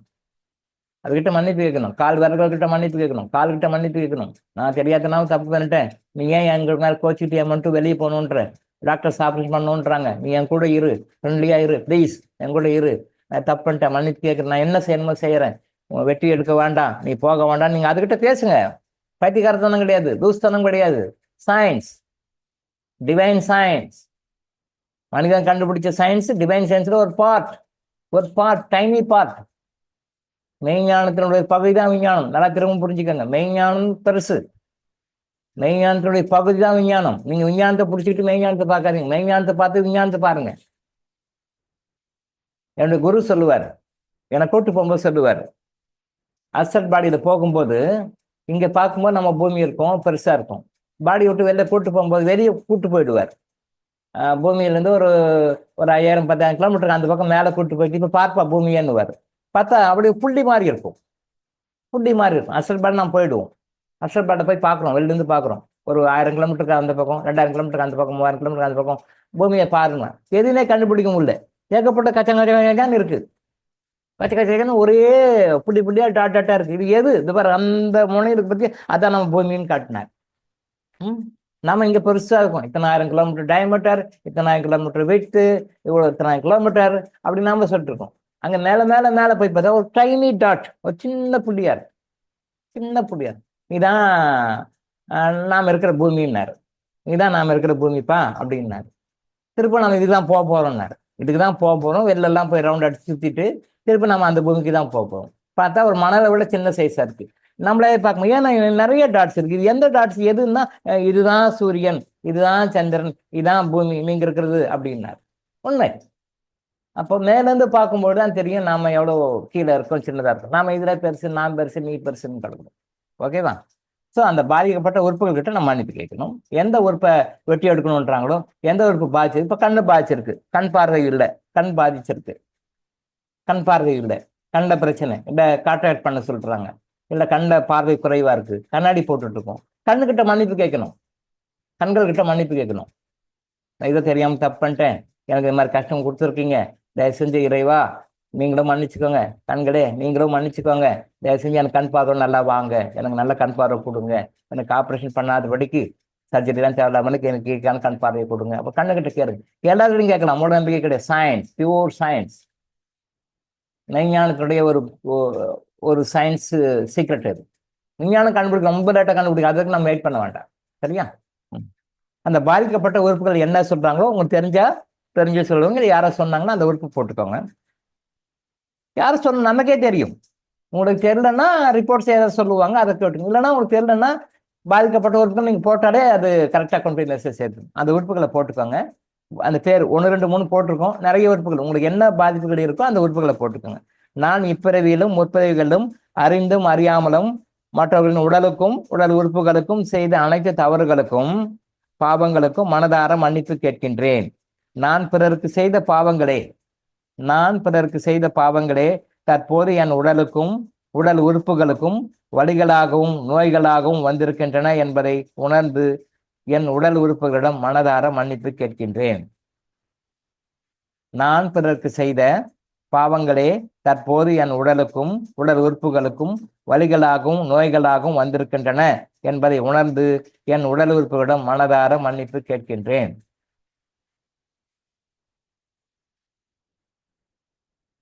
சிகரெட் விற்கக்கூடாது, புகையிலை யூஸ் பண்ற தப்பு இல்லையா? அந்த பேக்கெட் எல்லாம் போடுவாங்க, புகையிலை உடல் நலத்துக்கு கேடு விளைக்கும் அப்படின்னு சொல்லி போடுறாங்க. அப்படியா ஓகே ரைட், 2 பேக்கெட் கொடுங்க. வாங்கி சிகரெட் பிடிக்கிறாரு. விற்கிறவரும் தப்பு பண்றாரு, வாங்குறவரும் தப்பு பண்றாரு. வாங்குறதுக்கு உடனே கெட்டு போயிடுது, ரைட்டு ஓகே. இதை விற்கிறார் பார்த்தீங்களா, இதை விற்கிறாரு இல்லையா? அப்போ இதை விற்று அவங்க ஹோல்சேல் ஏஜென்ட் ஆகட்டும், மேனுஃபேக்சரர் ஆகட்டும், ரீட்டைல் செல்லர் ஆகட்டும், அதை யாரெல்லாம் விற்று அந்த பணம் வருதோ அந்த பணத்தை அவங்க அந்த எதுக்காக யூஸ் பண்ணுறாங்களோ இந்த கர்மா அப்படியே போய் அவங்க சம்மந்த டிஎன்ஏ வந்து அவங்க சம்மந்தப்பட்ட குடும்பத்தில் சேர்ந்தவங்களுக்கு நுரையீரல் சம்மந்தப்பட்ட வர வைக்கும். சார் போய் பார்த்தேன் சார், லங்ஸோட பிரச்சனை சார், பல்மனாலஜி கிட்ட அதுக்கிட்ட போகணும், பல்மனாலஜிஸ்டில் போகணும் சார், ட்ரெயினப் பண்ணணும் சார். நான் பிஹெச்டி பண்ணும்போது பல்மனாலஜிஸ்ட நுரையீரல் சம்மந்தமான பிரச்சனைகள் வர்றவங்களுக்கு ஒரு 50 பேர் எடுத்து ரீசர்ச் பண்ணேன். அந்த 50 பேரும் பாஸ்ட் லைஃப்பில் பார்த்தாலும் ப்ரெசன்ட் லைஃப்லையும் பாஸ்ட் லைஃப்லையும் பார்த்தாலும் டொபாக்கோ சம்மந்தப்பட்ட டிபார்ட்மெண்ட்டில் இருந்தவங்க, டொபாக்கோ ப்ரொடக்ஷன் பண்ணவங்க, புகையிலையை வந்து ப்ரொடக்ஷன் பண்ணவங்க, புகையிலையை வந்து பீடியாக மாற்றினவங்க, புகையிலையை சுருட்டாக மாற்றினவங்க, புகையிலையை வந்து சிகரெட்டாக மாற்றினவங்க, அந்த கம்பெனி மேனுஃபேக்சரர்ஸு, அந்த கம்பெனி ஹோல்சேல் ஏஜென்ட்டு, அந்த கம்பெனியுடைய ரீட்டைலர்ஸு, இவங்க எல்லாமே அந்த பல்மனாலஜிஸ்ட் வந்தபோது கிளியர் வாய்ஸில் அதை பார்த்தேன். கிட்டத்தட்ட 50-60 ஃபைல் ரெக்கார்ட் பண்ணேன்னு நினைக்கிறேன். 60 ஃபைல் ரெக்கார்ட் பண்ணேன். பல்மனாலஜிஸ்ட் யார் வருவாங்க? நுரையீரல் சம்மந்த பிரச்சனை இருக்கிறவங்க வருவாங்க. நுரையீரல் சம்மந்தப்பட்ட பிரச்சனைங்க வந்தவங்கள அவங்க பாஸ்ட் லைஃப்பை ரெக்கார்டு எடுத்து பார்த்தோம் அப்படின்னு சொன்னால் இந்த கேட்டகரியில் வர்றாங்க. அவங்க யார் வராங்க? புகையிலையை உற்பத்தி செய்கின்ற விவசாயிகள், புகையிலை உற்பத்தி பண்ணியிருக்காங்க இல்லையா, அவங்க விவசாயிகள் ஆரம்ப பிள்ளையார் சொல்லி அவங்க தான் போடுறாங்க. அவங்க உற்பத்தி பண்ணலன்னா இங்கே எப்படி வரும்? உற்பத்தி பண்ணுறாங்க, பணத்துக்காக பண்ணுறாங்க. ஸோ அங்கே தப்பு பண்ணுறாங்க. அதை வாங்கி ப்ராசஸ் பண்ணி சுருட்டாக விற்கிறாங்க, அதை வாங்கி ப்ராசஸ் பண்ணி பீடியாக விற்கிறாங்க, அதை வாங்கி ப்ராசஸ் பண்ணி சிகரெட்டாக விற்கிறாங்க. Cigarette manufacturing companies, ITC company கூட Indian tobacco company, Calcutta based company, அவங்க அதில் நம்பர் 1. அது சம்மந்தப்பட்ட சில பேரும் அஃபெக்ட் ஆகியிருந்தாங்க, நுரையீரல் சம்மந்தப்பட்ட வியாதிகள். பட் அந்த மேனேஜிங் டைரக்டருக்கோ அந்த ஓனருக்கோ மற்ற அந்த கம்பெனியில் மேஜர் ரோலில் இருந்தவங்களுக்கோ அந்த ஃபார்முலேஷன் கொடுத்தவங்களுக்கோ அந்த கம்பெனியோட ஹோல்சேல் ப்ராடக்ட் ஏஜென்ட்டுக்கோ இதெல்லாம் தெரியாது. பட் அவங்க ஃபேமிலியில் அவங்க சம்மந்தப்பட்ட ஹெரிடிட்டியில் வர்றவங்களுக்கும் அவங்களுக்கும் நுரையீரல் சம்மந்த பிரச்சனைகள் இருந்தது. அப்போ எதனால அவங்க கர்மா செஞ்சாங்களோ அது சம்மந்தப்பட்ட நோய்கள் அதுக்கு வந்திருக்கு அப்படின்ற ஒரு எவிடன்ஸ்க்காக உங்களுக்கு அண்டர்ஸ்டாண்டிங்காக இப்போ நான் சொன்னேன். அது மாதிரி எந்த நோய்கள் வருதோ அது சம்மந்தப்பட்ட கர்மா தான் வரும், அந்த சம்மந்தம் இல்லாத கர்மா வராது. எந்த சம்மந்தப்பட்ட நோய்கள் வர்றது கூட இந்த கர்மா பேஸ்டு தான் வரும். நம்ம எந்த மாதிரி கர்மா படசு பண்ணியிருக்கிறோமோ அது சம்மந்தப்பட்ட கர்மா தான், சம்மந்தப்பட்ட நோய்கள் தான் நமக்கு ஒரு முடிய, வேற டிஃப்ரெண்டான நோய்கள் வராது. அதையும் தெரிஞ்சுக்கோங்க. ஓகே. என்னுடைய எண்ணங்களாலும் சொற்களாலும் செயல்களாலும் மற்றவர்களின் உடல் மற்றும் மனதை நடுங்க செய்ததற்காகவும், என்னுடைய எண்ணங்களாலும் சொற்களாலும் செயல்களாலும் மற்றவர்களின் உடல் மற்றும் மனதை நடுங்க செய்ததற்காகவும், விஷத்தை விட கொடுமையான வார்த்தைகளை பயன்படுத்தியதற்காகவும், நம்ம வாயிலிருந்து வர்ற வார்த்தைகள் கடுமையான வார்த்தைகள், கோவத்தில் பேசிடுறோம், பேசுனதா ரெக்கார்ட் தான். அப்போ நீங்கள் கட்டி பிடிச்சி முத்தம் கொடுத்து கண்ணனே செல்லனேனாலும் ஒர்க் அவுட் ஆகாது. ரெக்கார்டு அனுப்பிச்சது போனது தான் ரெக்கார்டு ஆறாள் உட்காந்து திட்டிடுறோம், பேசிடுறோம். அப்புறம் அதுக்கு பிறகு ஆஹா உன்னை போல உண்டா, நான் உன்னை புரிஞ்சுக்கிட்டேன், நீ தான் என் உயிர் அப்படின்னு என்ன கட்டி பிடிச்சி முத்தம் கொடுத்து உழுது பிறண்டாலும் நீங்கள் போட்டு தான் ரெக்கார்டு தான். நீங்களே திருப்பி எடுக்க முடியாது. அதனால தான் சொல்கிறோம், ரொம்ப கேர்ஃபுல்லாக ஹேண்டில் பண்ணணும்னு சொல்கிறோம். அதனால தான் நம்ம மன்னிப்பு அறிக்கையில் குழந்தைகள்கிட்ட மன்னிப்பு கேட்குறோம், ஹஸ்பண்ட் கிட்ட மன்னிப்பு கேட்குறோம், மனைவி கிட்ட மன்னிப்பு கேட்குறோம், கூட பிறந்தவங்க கிட்ட மன்னிப்பு கேட்குறோம், நம்ம உறவுகள்கிட்ட மன்னிப்பு. ஏன்னா நம்மளே அறியாமல் நெகட்டிவ் தாட்டம் போயிடும். போனது தான், ஒன் வே டிராஃபிக் தான் அது. போன திருப்பி ரிட்டர்ன் வராது, வர முடியாது, அவ்வளோதான். அது அப்படியே ரெக்கார்டே நம்ம டிஎன்ஏ அதில் உட்காந்துக்கும். அது கர்மாவை வந்து நம்ம கையில் பாதிக்கும். நாமளே நினச்சா கூட மாற்ற முடியும். இந்த மாந்திரிகம் ஏவபிள்ளி சூழ்நிலை செய்வாங்க பார்த்தீங்களா, அது இன்னைக்கும் இருக்கு, எல்லா கண்ட்ரிலையும் இருக்கு, எல்லாரும் இருக்கு, இன்னைக்கு நடந்துதான் இருக்கு. ஏன்னா மக்களுக்கு அடுத்தவங்களுடைய வளர்ச்சியை, அடுத்தவங்களுடைய சந்தோஷத்தை, அடுத்தவங்களுடைய மன மகிழ்ச்சியை பார்த்து ஏற்றுக்கக்கூடிய பணப்பக்கம் இல்லை. அது இல்லாதவனா ஐயோ எனக்கு மட்டும் கிடைக்கல அவனுக்கு மட்டும் எப்படி, எனக்கு மட்டும் கிடைக்கல அவனுக்கு மட்டும் எப்படி, நான் மட்டும் இப்படி சப்பதான் அவன் மட்டும் இப்படி நல்லா இருக்கலாம், அந்த நெகட்டிவ் தாட்டம் இருக்கனால இந்த மாதிரிலாம் போறாங்க. இன்னைக்கே இருக்கு. அது நிறைய டைப் ஆஃப் பிளாக் மேஜிக்னு சொல்லலாம். அதை பிரிக்கலாம். பல வகைகள்ல அது நமக்கு இருக்கு. அந்த மனநிலையெல்லாம் மாறி வரணும். அது நமக்கே திருப்பி நோயாக பிரச்சனைகளாக வருதுன்னு அது பேர் தெரியல. ஓகே. அந்த விஷயத்தை விட கடுமையான வார்த்தைகளை பயன்படுத்தியதற்காகவும் என்னுடைய அனைத்து உடல் உறுப்புகளிடம் நான் மனதார மன்னிப்பு கேட்கின்றேன். என்னால் பாதிக்கப்பட்ட ஆன்மாக்களேன்னா மனிதர்களை தான் சொல்றோம். நாங்கள் இந்த ஆன்மாக்களேன்னு ஹையஸ்ட் வேர்டா போடுறோம். எல்லாருமே ஆன்மாக்கள் தான், எல்லாருமே ஆத்மாக்கள் தான். சரியா? அந்த ஆன்மாக்களையும் என்னால் பாதிக்கப்பட்ட ஆன்மாக்களே என்னை மன்னியுங்கள், என் உடலையும் உடல் உறுப்புகளையும் மன்னியுங்கள். நான் பரிபூர்ண உடல் மனம் மற்றும் ஆன்ம ஆரோக்கியத்தோடு வாழ்வதற்கு தேவையான பிராண சக்தியை கொடுங்கள்.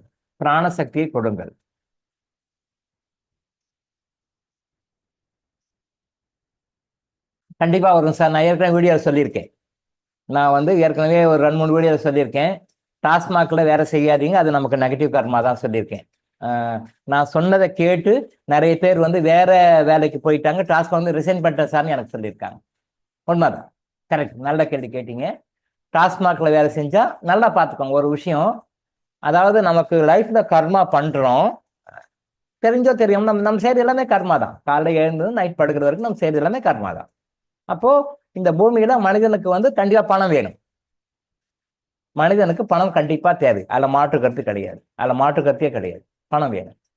அந்த பணத்தை வச்சு தான் இறைவன் வந்து கர்மாவே டெவலப் பண்றாரு. சொல்லுங்க. நான் பல வகுப்புகளில் சொல்லியிருக்கேன், பல வீடியோலையும் சொல்லியிருக்கேன். கர்மா எப்படி உருவாகுதுன்னா மண் பொன் பெண் பணம், இந்த 4 வச்சு தான் கர்மா இருக்கும் பாருங்க. நிறைய இதெல்லாம் வேறையும் இருக்கு.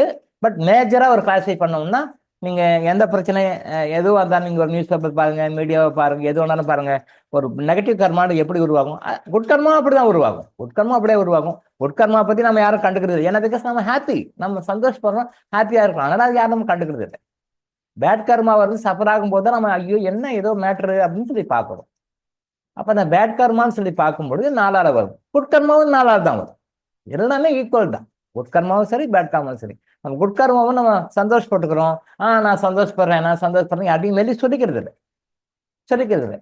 இல்லை அப்படியே சொல்லிக்கிட்டாலும் என்ன பண்ணுவோம், ரொம்ப பந்தா பண்ணி அது என்ன சொல்லுவோம், ஹெட் வெயிட்னு சொல்லுவோம் இல்லையா, தலக்கணம், அப்படி ரொம்ப ஆடுவோம்.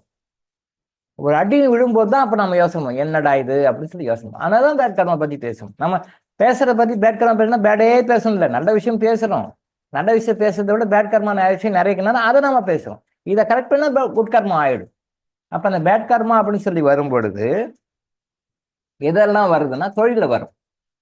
மண் பொன் பெண் பணம்.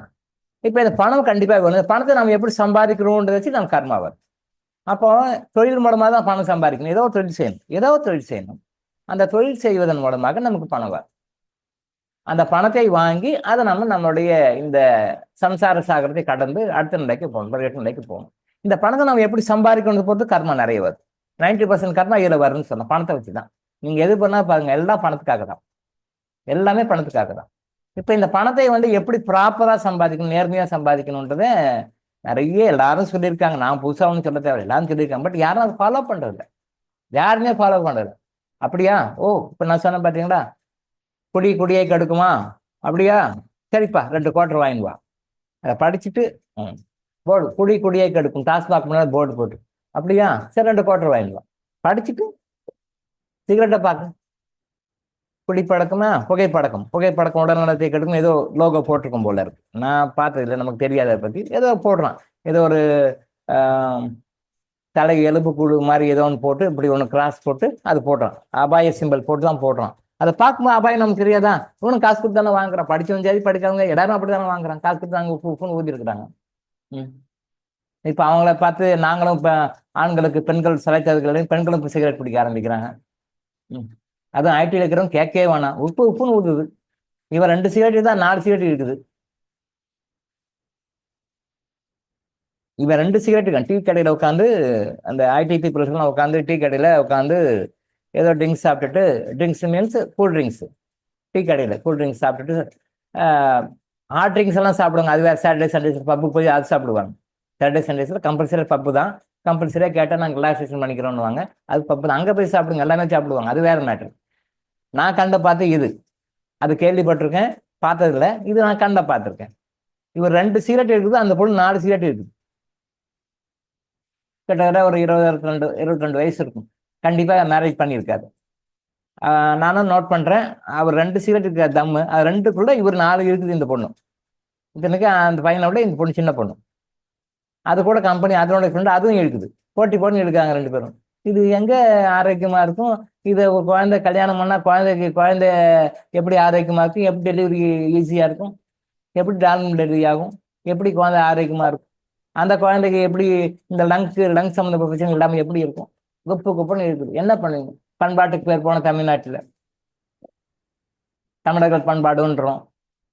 தமிழர் பண்பாட்டில் வயசு பொண்ணுங்க, கல்யாணம் ஆகாத பொண்ணுங்க சிகரெட் பிடிக்கிறாங்க. ஏதோ தண்ணி அடிக்கிறாங்க, தப்பு தான். பொம்பளைங்க அடிக்க மாட்டாங்க. சிகரெட் பிடிக்கிறாங்க, தப்பு தான். பொம்பளைங்க அடிக்க மாட்டாங்க. இப்போ எல்லாமே சர்வசாதாரணமாக பண்ண ஆரம்பிச்சிட்டாங்க. ஒரு 2 வருஷத்துக்கு முன்னாடி ஒரு கவர்மெண்ட் ஸ்கூலில் படிக்கிற பொண்ணுங்க இடைக்கரை வாங்கி சாப்பிட்றாங்க, ஸ்கூலில் சாப்பிட்றாங்க.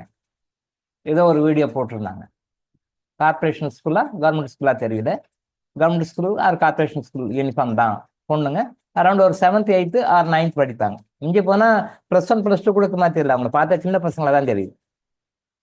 இல்லை +1 +2 கூட வச்சுக்கோமே. அதெல்லாம் குரூப்பாக உட்காந்து வாங்கி சரக்கு அடிக்கிறாங்க.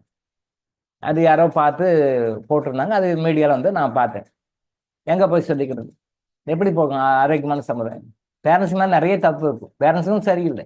நான் பின்னாடி பார்ப்போம், அதை பற்றி பின்னாடி சொல்லுவோம். எப்படி குழந்தைகளை வளர்த்துறது, எப்படி தப்பாக வளர்த்துறோம், நம்ம எப்படி மாற்றணுன்றதை பற்றி பின்னாடி வகைப்படுத்தும். எத்தனை வகைப்படுகிறது எனக்கே ஒன்றும் புரியல.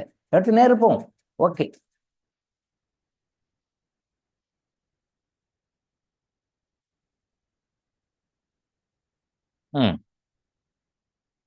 என் உடல் பரிபூர்ண உடல், மனம் மற்றும் ஆன்மாவோடு வாழ்வுக்கு தேவையான பிராண சக்தியை கொடுங்கள்.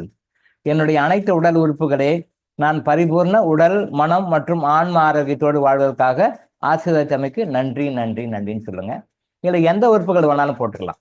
இப்போ உங்களுக்கு தெரியாத உறுப்பு போட்டீங்கன்னா தப்பு கிடையாது. இப்போ இந்த உறுப்புல பிரச்சனை இல்லைன்றீங்க, நீங்க நினைச்சிட்டு இருக்கீங்க, உங்களுக்கு டவுட்டாக இருந்தால் அந்த உறுப்பும் போட்டுக்கலாம். எந்த உறுப்பு இருந்தாலும் போடலாம். இப்போ ஒரு 3 போட்டிருக்காங்க. பட் 3 விட நீங்கள் எத்தனை உறுப்பு இருந்தாலும் பொறுமையாக போட்டுக்கலாம். பட் இந்த அறிக்கையெல்லாம் டெய்லி படிக்கணுமா? அதை நான் இதெல்லாம் முடிச்ச பிறகு ஒரு ஃபைன் பண்ணி சொல்கிறேன். உங்களுக்கு எப்பெல்லாம் டைம் கிடைக்குது அப்பெல்லாம் படிங்க. டெய்லி படிக்கணும்னு கம்பல்சரி கிடையாது. நீங்கள் மனசார உணர்ந்து ஒரு தடவை படித்தா கூட போதும். நீங்கள் டெய்லி படிக்கணும், ஒரு நாளைக்கு 3 தடவை படிக்கணும் அப்படிலாம் கிடையாது. ஹோலாட்டாக டெடிக்கேட்டடாக மனசார நீங்கள் வாரத்துக்கு ஒரு நாள், 10 நாளைக்கு ஒரு நாள், மாதத்துக்கு ஒரு நாள் எடுத்து அதை மனசார டெடிக்கேட்டாக படிக்கணும். லவ்விங்காக படிக்கணும். ஓவராட்டர் பண்ணி பாருங்க. ஆஸ்பத்திரிக்கு போக வேண்டிய அவசியம் இல்லை. நோய் குணமாகும். சேலஞ்ச் பண்ணி கொடுக்குறாங்க. உண்மை. இதெல்லாம் யாருக்குமே தெரியல மக்களுக்கு. ஒன்றும் ஆஸ்பத்திரிக்கு ஓடுன்னு தான் தூக்கி உடனே தூக்கி ஆஸ்பத்திரிக்கு போட வேண்டியதான். அவங்க ஒரு ஆன்டிபயாட்டிக் கொடுத்து உடனே சூப்பர் டாக்டர் ஆன்டிபயாட்டிக் கொடுத்தீங்க சரியா போச்சுன்னு. ஆன்டிபயாட்டிக் உள்ளக்கிற போய் எதிர்ப்பு சக்தி குறைக்கணும் உங்களுக்கு தெரியல. ஒன்றும் ஆன்டிபயாட்டிக் தான். ஒன்றும் ஆன்டிபயாட்டிக் தான். டாக்டரே வேணாப்பா அப்படின்னா கூட நீங்கள் ஊசி போடுங்க டாக்டர். இவங்க கேட்குங்க. டாக்டர் சொல்லுவாங்க. என் கூட படித்த அவங்க நிறைய டாக்டர்ஸ் எல்லாம் இருக்காங்க. அவங்க சொல்லுவாங்க, அடிக்கடி சொல்லுவாங்க, என்கிட்ட பேசும்போது சொல்லுவாங்க. ஏன்னா என் கூட படித்தவங்க, நான் சித்தால வந்துட்டேன். என் கூட படித்தவங்க அலோபதியில் எம்பிபிஎஸ் போனவங்க இருக்காங்க, மற்ற மற்ற சிஸ்டம் ஹோமியோபதி போனவங்க இருக்காங்க, சித்தால போனவங்க இருக்காங்க. பட் அலோபதி ஃப்ரெண்ட்ஸும் சொல்லுவாங்க, கூட படித்த கொலீக்ஸ் சொல்லுவாங்க. நானே வந்து இளங்கோ வந்து நான் மாத்திரையே சரி பண்ணலான்னு சொல்லி சொன்னா கூட அவங்க வந்து சாட்டிஸ்ஃபை ஆக மாட்டுறாங்க. எனக்கு ஏதாவது ஊசி போட்டால் தான் நல்லா இருக்கணும் மாதிரி மைண்ட் செட்டப் வந்துருச்சு. அப்போ ஊசி போட்டால் தான் மைண்ட் செட்டப் வந்துச்சுன்னு போது நான் வெறும் மாத்திரை கொடுத்தா அவங்க என்ன பண்ணுறாங்க, இந்த டாக்டர் சைடில் வேலை போடுறாங்க. அப்போ நான் எப்படி இளங்கோ படைக்கிறது? என்கிட்ட நான் எப்படி படைக்கிறது? வேற வழி இல்லை. ஆனால் அவங்க திருச்சிக்காக நான் ஊசி போடுறேன்றாங்க. என்கிட்ட 2-3 பேர் சொல்லியிருக்காங்க. ஊசி போட தேவையில்லை, மாத்திரையை சரி பண்ணிடலாம். ஆனால் அவங்க என்ன நினைக்கிறாங்க, டாக்டர் ஊசி போடவே இல்லையே. நல்லா பாருங்க, இவங்களே டாக்டர் ஆகிடுறாங்க. அவர் என்னமோ மாத்திரை கொடுத்து சாப்பிடுங்க, 2 நாள் சாப்பிடுங்க சரியாயிடும், ஒன்றும் பிரச்சனை டோன்ட் வரி அவர் கொடுக்குறாரு மருந்து. மாத்திரை வாங்கிட்டு வர வேண்டியது தானே. இவங்க எப்படி டெவலப் ஆயிருக்காங்க, நம்ம ஆளுங்க எப்படி டாக்டருங்க மாறிட்டாங்க பாருங்க படிக்காமையே. டாக்டர் ஊசி போடவே இல்லையே, ஊசி போடுங்களேன். 2 ஊசி போடுறீங்களா? இவங்களே கேட்குறாங்களாம். இவங்களே கேட்குறாங்க. அப்போ நான் என்ன பண்றது? அப்போ அவங்க என்ன நினைக்கிறாங்க, நான் போடலன்னா இது டாக்டர் சேர்ந்து வேற இடத்துக்கு போயிடுறாங்க. வேற இடத்துக்கு போயிடுறாங்க. அப்போ நீங்க ஓகே, நீங்க இன்கம் சோர்ஸ் வேற வேற ரெடி பண்ணிக்கிறீங்க, மெடிக்கல் ஃபீல்டு சர்வீஸாக பண்ணீங்க, நீங்க ஓகே பரவாயில்ல. ஆனால் நான் வந்து இளங்கோ நான் இதை தான் நம்பியிருக்கேன், நான் இதை எனக்கு அப்போ நான் ஊசி போட்டு தானே ஆகணும், எனக்கே தெரிய தேவையில்லை, நான் ஊசி போடுறேன்றார். இன்னும் சில பேர் வந்து ரிப்போர்ட்ஸ் எல்லாம் கொண்டு வரும்போது தேவையில்லாத ரிப்போர்ட்ஸ் எல்லாம் வேண்டாம், இதெல்லாம் தேவையில்லை, இதெல்லாம் இருக்கு. எதுக்கும் டாக்டர் நீங்க அதையும் செக் பண்ணி சொல்றீங்களா? இவங்களே கேட்குறாங்களா? எதுக்கும் செக் பண்ணிடுங்க அப்படின்றாங்க. சரி ரைட்னுங்க. இந்த மாதிரி நானே வந்து சின்சியர் நடக்கினா கூட மக்கள் விட மாட்டாங்க. சரி ஓகே, இப்போ உங்களை மாதிரி என்ன நீங்க நிறைய லாட் ஆஃப் சோர்ஸ் பண்ணிக்கிறீங்க, நீங்க டிபெண்ட் பண்ணி சர்வீஸா பண்ணீங்க, ரைட் ஓகே. பட் என்னால் அப்படி முடியாது, நான் இதை நம்பி இருக்கிறேனே, என் குடும்பம் இதை நம்பி இருக்கே, நான் என்ன பண்றது, வேற வழி இல்லாமல் நான் பண்றேன் அப்படின்னு என்ன சொல்றீங்க? இன்னும் சில பேர் சொல்லக்கூடாது, அது வேண்டாம். சித்த ஆயுர்வேதா டாக்டர்ஸ் கூட சில பேர் அலோபதி மருந்தை வாங்கி கேப்சூல்ல போட்டு அந்த மருந்தை போட்டு சில பேர் கொடுக்குறாங்கன்னு கேள்விப்பட்டேன். அவங்களாம் பண்ணக்கூடாது, அப்படி தப்பு. அது என் கூட படிச்சவங்க தான். நல்ல ஹை கிரேட் போஸ்டிங் இருக்காங்க, கவர்மெண்ட் ஜாப்லையும் இருக்காங்க. இன்னைக்கும் ப்ரைவேட் சர்வீஸ் மட்டும் இல்லை, கவர்மெண்ட் ஜாப்பும் பார்க்குறாங்க. அவரும் வந்து டாக்டரு, அவங்க ஒய்ஃபும் டாக்டரு. அந்த டாக்டர்ஸ் அசோசியேஷனுடைய முக்கிய பொறுப்பில் பிரசிடென்ட், செக்ரட்டரி மாதிரி பொறுப்பில் இருக்காங்க. டாக்டர்ஸ் தமிழ்நாடு லெவலில் டாக்டர் அசோசியேஷனுடைய பிரசிடென்ட் லெவலில், செக்ரட்டரி லெவலில் இருக்காங்க. அவர் ஒரு தடவை கேஷுவலாக சொன்னார், தப்பு தான் அது, பட் இருந்தாலும் நீங்கள் தெரிஞ்சுக்கணுன்றதுக்காக நான் சொன்னேன். அது தப்பு தான், அதை நியாயப்படுத்தி ஜஸ்டிஃபை பண்ணேன் நான். சார் வந்து சித்தா மருத்துவ முறையில், ஆயுர்வேதா மருத்துவ முறையில் மருந்து கொடுத்தா அது வந்து slow cure but permanent cure. ஆனால் மக்கள் வந்து ரொம்ப குயிக்காக ரிசல்ட். சார் இப்போ வரேன், மாத்திரை போகணும், நாளைக்கு காலைல பையன் ஸ்கூலுக்கு போய் லீவ் போடக்கூடாது, இன்னைக்கு வரேன் எனக்கு மாத்திரை போகணும், நாளைக்கு காலைல நான் ஆஃபீஸ் போயிடணும், எது நிற்கக்கூடாது. இன்னைக்கு வரேன் மாத்திரை போடுறேன், நாளைக்கு நான் ஃபங்க்ஷனுக்கு போயிடணும், எது நிற்கக்கூடாது. பெண்மணி எல்லாமே இன்ஸ்டண்ட்டாக காலைல சுடு தண்ணி ஊற்றி வருவாங்கன்னு அந்த மாதிரி ஏன் வருவாங்க.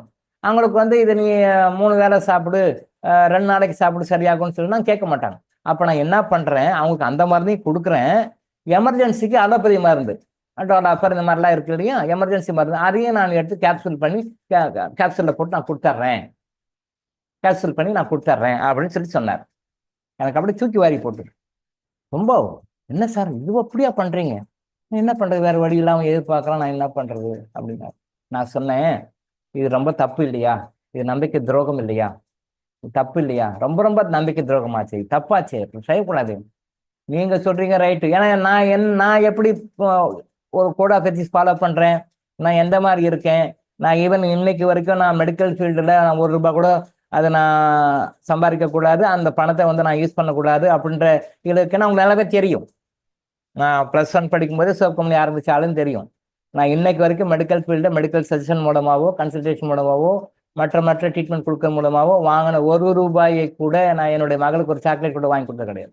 ஒரே ஒரு சாக்லேட் கூட இன்னைக்கு வரைக்கும் என் குழந்தை கூட வாங்கி கொடுத்தது கிடையாது. அந்த பணத்தை அது it is not my money. ₹1 கூட நான் எடுக்க மாட்டேன் இன்னைக்கு வரைக்கும். டில் டுடே ஏதாவது வந்துச்சுன்னா கூட யாராவது சொன்னாங்கன்னா கூட நான் அது ₹1 கூட எடுக்க மாட்டேன். அது அப்படியே வேற யாருக்காவது கொடுத்துருவேன். சில பேர் என்ன பண்ணுவாங்க, நான் வாங்க மாட்டேன்னால எங்கள் ஒய்ஃப் கிட்ட வருவாங்க வீட்டில், இந்த மாதிரி சொல்லி கொடுத்துருங்க டாக்டர்கிட்டன்னு சொல்லி கொடுத்துட்டு போயிடுவாங்க. சில பேர் அவங்கள மறக்க முடியாமல் வாங்கிடுவாங்க. ஒரு லெவலுக்கு தான் மறக்க முடியாது. பட் அந்த பணத்தை வாங்கி அவங்க நேமில் அந்த நேமில் பிரார்த்தனை பண்ணி கொடுப்பேன், சங்கல்பம் வச்சு கொடுப்பேன். இந்த பணத்தை இன்னார் ஹோல் ஆட்டடா முழு மனசோட தர்மம் பண்ணாங்கன்னா அந்த இந்த பணத்தை இப்போ என்கிட்ட எங்கள் ஒய்ஃப் கிட்ட கொடுத்துட்டு போயிடுவாங்க. இந்த பணத்தை யாராவது அந்த பணத்தை கொடுத்தாங்க பார்த்தீங்களா, என்கிட்ட கொடுத்துட்டு போனாங்க பார்த்தீங்களா, அந்த பணத்தை அவங்களே ஹோல் ஆட்டடா முழு திருப்தியாக சந்தோஷமா யாருக்காவது தர்மம் பண்ணாங்கன்னா அவங்களுக்கு என்ன புண்ணியம் கிடைக்குமோ அந்த புண்ணியம் அவங்களுக்கு கிடைக்கட்டும், அந்த நபருக்கு கிடைக்கட்டும் சொல்லி ப்ரே பண்ணி அந்த பணத்தை டிஸ்கஸ் பண்ணுறேன். அதை எடுத்து நான் என்னுடைய பேங்க் அக்கௌண்ட்டில் போட்டு மட்டும் நான் செலவு யூஸ் பண்ண மாட்டேன். இன்னைக்கு வரைக்கும் என் குழந்தை கூட ஒரே ஒரு சாக்லேட் நான் வாங்கி கொடுத்தது கிடையாது. ஸ்ட்ரிக்டாக ஃபாலோ பண்ணுறேன். சித்தர்கள் முன்னாடி செஞ்சு கொடுத்த சத்தியம் அது. 36 வருடங்களுக்கு முன்னாடி சித்தர்கிட்ட செஞ்சு கொடுத்த சத்தியம் அது. அதை நான் இன்னைக்கும் காப்பாற்றேன். நான் எடுத்துக்கிட்ட யாருக்கும் தெரியாது. நான் யாரும் கேட்கவும் மாட்டாங்க. அவங்க இல்லைங்க தான் கொடுக்குறாங்க. நீங்கள் வேணும் கூட எடுத்துங்க சந்தை கொடுக்குறாங்க. பட் நேரம் சிதர்கிட்ட பண்ணி கொடுத்த சத்தியம் அது. அதை நான் இன்னைக்கும் ஃபாலோ பண்ணுறேன். அந்த பணத்தை கொடுத்துட்டு போயிருந்தா கூட அதை அப்படியே எடுத்து பாக்ஸில் வச்சுருவாங்க. நான் வந்தது சொல்லுவாங்க, இந்த மாதிரி இன்னாரும் வந்தாங்க, நான் எவ்வளோ சொன்னேன், அதனால கம்பல் பண்ணி கொடுத்துட்டு போயிட்டாங்க, வயசில் பெரியவங்க மறக்க முடியல அப்படின்னா அந்த பணத்தை அதை வாங்கி அந்த மறுநாள் காலைல பிரம்மகுத்தில் அதை வச்சு ப்ரே கரெக்டாக 3 to 6 பிரம்மகுத்தில் பேரை சொல்லி இன்னாரும் பணம் கொடுத்துட்டு போயிருக்காங்க, இறைவா இந்த பணத்தை நான் சேரிட்டி பண்ணி கொடுக்குறேன், யாருக்கு கொடுக்குறேன்னு செலக்ட் பண்ணி கொடுக்குறேன். இந்த பணத்தை அந்த சம்மந்தப்பட்ட நபர் அவங்க முழு மனசோட சந்தோஷமா சங்கல்பம் பண்ணி கொடுத்தா அவங்களுக்கு என்ன புண்ணியம் கிடைக்குமோ அந்த புண்ணியத்தை அவங்களுக்கு கிடைக்க வைப்பாங்க அப்படின்னு சொல்லிட்டு கொடுத்துருப்பாங்க. சரி, என்னை பற்றி அவங்களுக்கு தெரியும். பட் ஆனால் அவங்க உங்களை மாதிரி என்னால் இருக்க முடியாது சார் அப்படின்னு சொல்லி பண்ணிட்டாங்க. அப்போ நான் சொன்னேன், நீங்கள் கவர்மெண்ட் எம்ப்ளாயி, கவர்மெண்ட்டில் உங்களுக்கு சம்பளம் வருது, ஒய்ஃபும் டாக்டர், அவங்களும் கவர்மெண்ட்டில் சம்பளம் வருது, நீங்கள் ஒரு டாக்டர்ஸ் அசோசியேஷனில் முக்கியமான பொறுப்பில் இருக்கிறீங்க, இப்படி இருந்து அந்த பேஷண்ட்டு வராங்கன்னா அவங்களுக்கு நீங்கள் கேப்சூலில் அந்த மருந்துகளை போட்டு கொடுக்க தப்பு. சித்தா மருந்தும் கொடுக்குறீங்க, அது வேறு சமாச்சாரம். ஆனால் இந்த மருந்து அலோபதி மருந்து நீங்கள் கொடுக்கக்கூடாது, தப்பு. ஏன் நீங்கள் கொடுக்குறீங்க? குயிக்காக ரிசல்ட் வரணுன்றதுக்காக, உடனே ரிசல்ட் தெரியணுன்றதுக்காக அலோபதி மருந்து கொடுக்குறேன், அப்புறம் மற்ற மருந்து கொடுக்குறேன். நான் என்ன சொல்ல, நீங்கள் எஜுகேட் பண்ணுங்க. ஐயா இங்கே வந்தால் இவ்வளோ நாள் ஆகும், பொறுமையாக தான் ஆகும். ஆனால் ரூட் காசை எரடிகேட் பண்ணுவோம். அந்த அடிப்படை காரணம் ரூட் காசை நம்ம எரடிகேட் பண்ணிடுவோம். முழுக்க அது அடிப்படை காரணம். பொறுமையாக இருந்து எடுத்துக்க நீங்கள் அட்வைஸ் பண்ணுங்க, சொல்லுங்க. அதை அவன் கேட்டு வந்தானா வரட்டும், இல்லை எனக்கு இன்ஸ்டன்ட்டாக ஒன்று போகிறான்னா போட்டும், விட்டுடுங்க. அதை விட்டுட்டு நீங்கள் அவன் நம்மக்கிட்ட வர்ற பேஷண்ட் நீங்கள் அடுத்தவங்ககிட்ட போகக்கூடாது, நாமளே பண்ணிக்கணும், நாமளே வருமானம் பார்க்கணும், அடுத்தவங்ககிட்ட போக விடக்கூடாது, இது பிஸ்னஸ் காம்படிஷன் அப்படி சொல்லி நினச்சி நீங்கள் பண்ணீங்கன்னா இது கர்மா, இது பல வகை நீங்கள் அனுபவிக்கணும், இது பனிஷ்மெண்ட் கண்டிப்பாக உண்டு அப்படின்னு சொல்லி சில விஷயங்களை அவர் புரிய வச்சேன். சரி டாக்டர், சரி இளங்கோ, நீங்கள் சொன்னது கரெக்டு தான், நான் இனிமேலுக்கு விட்டுறேன், இதுக்கு மேலே விட்டுறேன்னு சொல்லிட்டு அதுக்கு பிறகு அவர் அதை பண்ணலை. நான் சொல்றது 25 years பேக் நடந்த ஒரு இன்சிடென்ட். 25 years பேக் நடந்த ஒரு இன்சிடென்ட். அந்த மாதிரி சில பேர் பண்ணிட்டு இருக்காங்க இப்பயும், அது எனக்கு தெரியும். சில பேர் அது தப்பு, மகா பெரிய தப்பு. நம்ம எல்லாருமே எப்படி பண்ணிட்டு இருக்கோம், நாம செய்யறது யாருக்குமே தெரியாதுன்னு நினைச்சிட்டு இருக்கோம். நாம செய்யறது யாருக்கும் தெரியாது, நம்ம மனசுல நினைச்சிட்டு இருக்கோம், யாருக்கும் தெரியாது நம்ம நினைச்சிட்டு இருக்கோம். இல்லை இல்லை இல்லை, நம்ம என்ன மனசுல நினைக்கிறோம் மட்டும் எவ்ரிதிங் இஸ் ரெக்கார்டட். திரும்ப சொல்றேன், ரகசியம் என்றா எதுவுமே கிடையாது, எதுவுமே கிடையாது. 7 இடங்கள் பிளஸ் இன்னொரு இடம், 8 இடத்துல ரெக்கார்ட் ஆகுது. நம்ம என்ன நினைக்கிறோன்ற முதல் கொண்டு ரெக்கார்ட் ஆகுது. ஆடியோவாகவும் எடுக்கலாம், வீடியோவும் எடுக்கலாம். 8 இடங்கள்ல ரெக்கார்ட் ஆகுது. ஒரு இடம்னாலும் இன்னொரு இடம் இருக்கும், ஒரு இடம்னாலும் இன்னொரு இடம் எடுக்கலாம். 8 இடத்துல ரெக்கார்ட் இருக்கும். எடுக்கவே முடியும். இந்த பிரபஞ்சம் உருவானது அழிகிற வரைக்கும் இருக்கும். நமக்கு பனிஷ்மெண்ட் வர்றதுக்கும் நம்ம சந்தோஷப்படுறதுக்கும் எல்லா ரெக்கார்டுமே அங்கே இருக்கு, எவிடன்ஸ் இருக்கு. அப்போ நம்ம மனசுல என்ன நினைக்கிறோம் யாருக்கும் தெரியாதுன்னா நிறைய பேர் எல்லாம் தப்பு பண்றாங்க. தப்பு பண்ணவங்கலாம் எப்படி பண்றாங்க, இப்படிதான் பண்றாங்க. யாருக்குமே தெரியாது, ரகசியம். 4 வருஷத்துக்கும் நடக்குது, நமக்கு யாருக்கும் தெரியாது. Everything is record. அப்போ நான் என்ன சொல்லுவேன், என்கிட்ட வரவங்களுக்கு நான் சொல்லுவேன், சில பேர் இப்படிதான் வருவாங்க, நானும் என்கிட்ட வருவாங்க, சார் நடக்க சார் நடக்க நாளைக்கும் சரியாகும், நாளைக்கும் சரியாகும், ரைட், ஓகே. ஆனால் அமுக்கி வைக்கணுமா, க்யூர் பண்ணணுமா? அமுக்கி வைக்கிறதுனா ஓகே, அலோபதி கிட்ட போகலாம், அவங்க அமுக்கி வச்சிருவாங்க.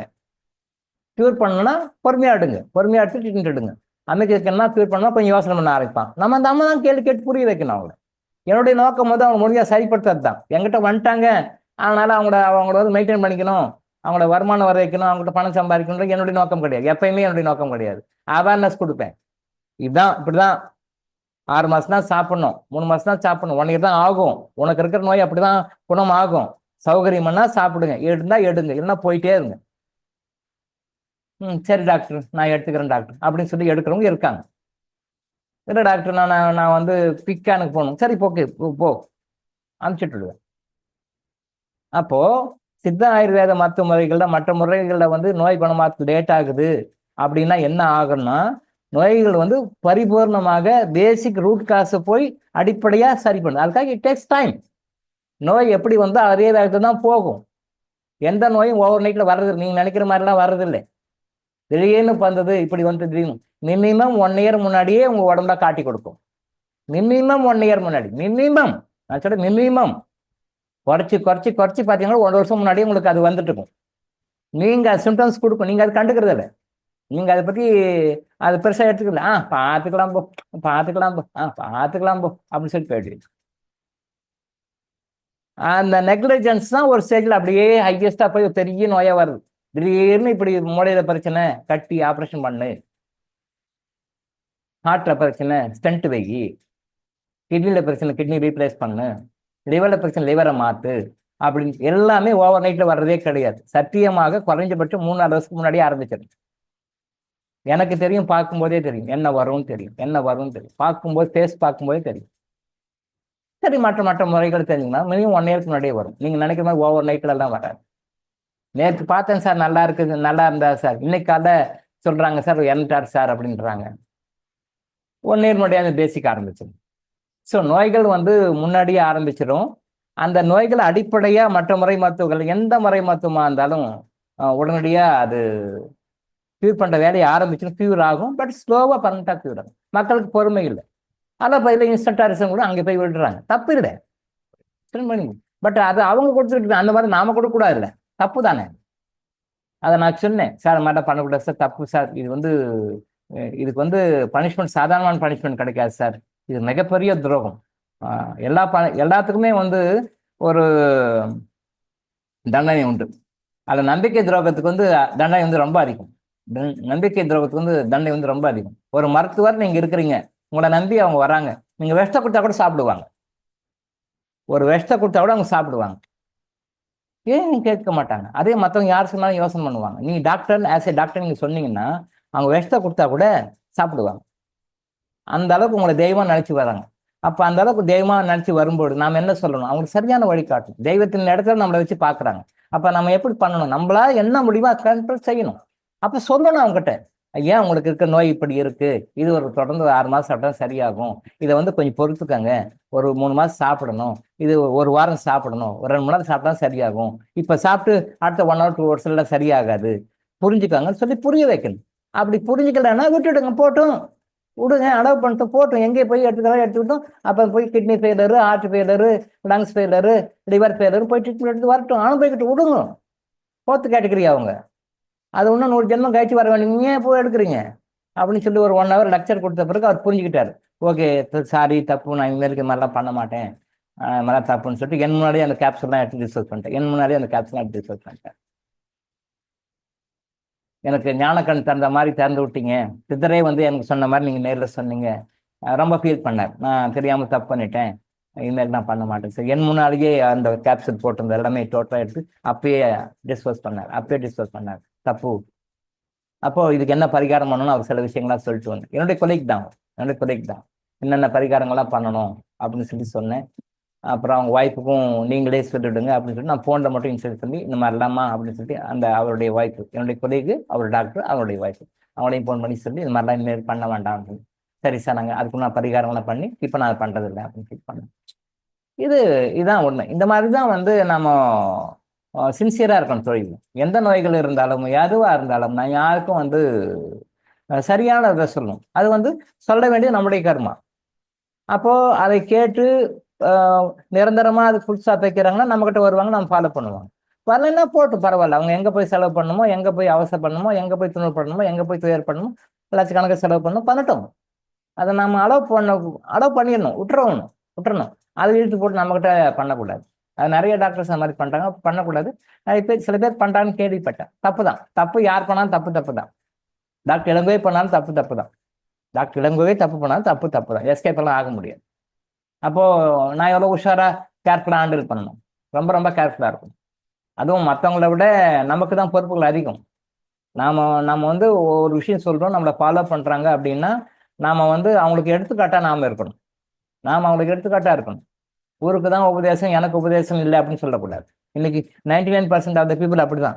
உபதேசம் வந்து ஊருக்கு தான், எனக்கு இல்லை, எனக்கு கிடையாது, நான் எல்லாம் ஃபாலோ பண்ண மாட்டேன், பட் உனக்கு மட்டும் அட்வைஸ் பண்ணேன். 99% ஆஃப் த பீப்புள் அப்படிதான் இருக்காங்க. நாம 99 இருக்க வேண்டாம், 1 டே இருக்கும். ஸோ உடம்புல எந்த நோய்கள் வந்தாலும் ஒன்னா டாக்டர்கிட்ட போகணும், ஆஸ்பத்திரி போகணும் இல்லை. நாம வந்து கர்மா எனர்ஜி ஹீலிங்ல டாக்டர் இளங்கோ ஆயுஷ் சொல்லிக் கொடுக்குறது எல்லாமே 100% நோய் வராமல் இருக்கிறதுக்கு என்னன்னு தான் சொல்லிக் கொடுக்குறோம். 100% நாம் வந்து ப்ரிவென்ஷனுக்கு தான் இம்பார்ட்டன்ஸ் கொடுக்கும். நோய் வராமல் இருப்பதற்கு என்னென்னலாம் பண்ணணும், என்னெல்லாம் செய்யணும், ஆரோக்கியமாக இருக்கு என்ன பண்ணணும், இதுதான் 100%. மீறி போய் உங்களுக்கு பாஸ்ட் லைஃப் கர்மாவால் ஏதோ காரணங்களா உங்க நோய் வந்தா ட்ரீட்மெண்ட் கொடுக்கறது 2வது தான். அது செகண்ட் ஆப்ஷன் தான். ரெண்டாவது ஆப்ஷன் தான் இது. நோய்க்கு ட்ரீட்மெண்ட் கொடுக்கறது செகண்ட் ஆப்ஷன். ஃபர்ஸ்ட் ஆப்ஷன் வராமல் இருக்கிறதுக்கு என்ன. மற்றவங்களுக்கும் டாக்டர் இளங்கோ ஆயுஷாஸ்திரத்துக்கும் என்ன வித்தியாசம், கர்மா எனர்ஜி ஹீலிங் சொல்லிக் கொடுக்கும் என்ன வித்தியாசம் அப்படின்னு சொல்லி சொன்னா, நோய்கள் இருக்கு. அந்த நோய்கள் வந்து உடல் நோய்கள் இருக்கு. அது மனம் பாதிப்பதால் வருகிறது. மனம் பாதிக்கிறதுனால நோய்கள் வருது, அதான் உண்மை. அது இப்பதான் ரீசெண்டா தான் இப்போ சயின்ஸ் அதை அக்செப்ட் பண்ணி நம்பல. மனம் வேற, அதுக்கு சம்பந்தம் இல்லை, உடம்பு நோய் தான். பட் இப்பதான் மாடர்ன் சயின்ஸ் ரீசெண்டா ஒரு 20 இயர்ஸா அதான் ஏதாவது அக்செப்ட் பண்ணிக்கலாம். ஆமாங்க, மனம் தாங்க பாதிக்குது, மனம் பாதிச்சா உடம்பு பாதிக்குதுங்க, ஆமா நாங்க அக்செப்ட் பண்ணிக்கிறோம் அப்படின்னு சொல்லிட்டு மனம் ஒத்துக்கிறாங்க. இதுக்கு அடுத்தது நம்ம ஹையர் வெர்ஷன் ஆஃப் ட்ரூத் வந்து இப்ப நம்ம கொண்டு வரோம். ஆத்மா பாதிக்குது, ஆத்மா பாதிக்கிறதுனால தான் மனம் பாதிக்குது அப்படின்னு இப்ப நாம சொல்றோம். ஏற்கனவே சொன்ன விஷயம் தான், புதுசாலாம் நம்ம எதையும் சொல்லல. சொன்ன விஷயத்த வந்து யாரும் அண்டர்ஸ்டாண்ட் பண்ணிக்காத படங்கள் சொல்லுவாங்க இல்லையா, பழைய கல் புதிய மொந்தைன்னுவாங்க. வில்லேஜ் சைடில் கல் வந்து பழசு தான், டாடி, அதே தான். மொந்தை மட்டும் புதுசா மாற்றி கொடுக்குறது. இவன் பார்க்க நினைப்பான், ஓ புதுசா இருக்கு. நம்ம ஹோட்டல்லையும் அப்படிதான், பழைய சாப்பாடு ஆனா புதுசா பண்ண மாதிரி ஃப்ரெஷ்ஷா சூடா கொண்டு வந்து கொடுப்பாங்க. சூப்பர் சாப்பிட்டு நம்மளும் சாப்பிடுவோம். டிப்ஸ் வேற கொடுத்துட்டு வருவாங்க. வைக்கிறதுன்னா பழசு தான். இவங்க நினைச்சுக்கிறாங்க புதுசு, புதுசா ஃப்ரெஷ்ஷா வருங்க. அது நேற்று முந்தா நாள் செஞ்சது, அது இவங்களுக்கு தெரியாது. அது ஃப்ரிட்ஜில் வச்சிருப்பாங்க. முந்தா நாள் செஞ்சது, நேற்று செஞ்சது அப்படின்னு சொல்லி வைப்பாங்க. இவங்க போயிட்டு ஆனால் ஃப்ரெஷ்ஷாக ஆர்டர் கொடுப்பாங்க. ஒரு ஃபேமிலியோட போய் குரூப்பாக சாட்டர்டேல போய் உட்காந்து குரூப்பாக ஆர்டர் கொடுப்பாங்க. முந்தா நாள் செஞ்சு எடுத்துன்னு வந்து ஹீட் பண்ணி அதில் சில ப்ரிசர்வேட்டிவ்ஸ் எல்லாம் கலரிங் பிக்மெண்ட்ஸ் எல்லாம் போட்டு முந்தா நாள் தான் கொடுப்பாங்க. நேற்று பெண்டிங்கில் இருக்கும், அது நாளைக்கு. சண்டே வர்றவங்களுக்கு நேற்று, முந்தா நாள் பண்ணது இன்னைக்கு சாட்டர்டே வர்றவங்களுக்கு. இன்னைக்கு பாருங்க, சாட்டர்டே கும்பல் எல்லாம் நிறைய எல்லாம் போவாங்க. உங்களுக்கெல்லாம் முந்தா நாள் தானே இருக்கும், பாக்கியெல்லாம் இன்னைக்கு வரும். ஸோ இன்னைக்கு யாருக்கெல்லாம் இருக்கோ அது நாளைக்கு கொடுப்பாங்க. பழசு பெண்டிங் எல்லாம் கொடுப்பாங்க. இது நல்லா ஃப்ரெஷ்ஷாக போடுங்க, சூப்பர்.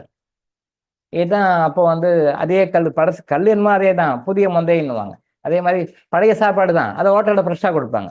நம்ம அதை சாப்பிட்டுட்டு கேட்குற காசை கொடுத்துட்டு டிப்ஸை கொடுத்துட்டு பெருமையாக அப்படியே காடை தூக்கி போட்டு நான் ஃப்ரெஷ்ஷாக சாப்பிட்டு பாரு ஃபேமிலியோட அப்படின்னு சொல்லிட்டு என்ஜாய் பண்ணிட்டேன் அப்படின்னு வந்துட்டு இருக்காங்க படித்த அறிவாளிகள்.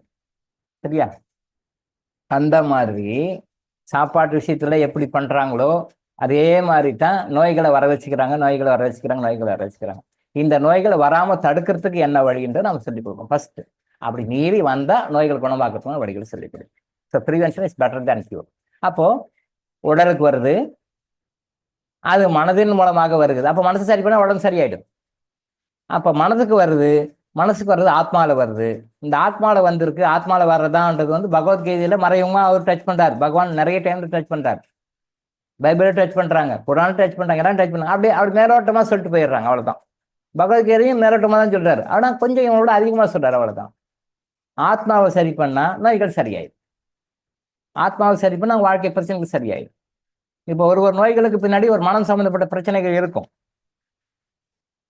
அந்த ஸ்கேன் ரிப்போர்ட்ல அந்த மனம் சம்பந்தப்பட்ட பிரச்சனையோ உங்க வாழ்க்கை சம்பந்தப்பட்ட பிரச்சனையோ தெரியாது.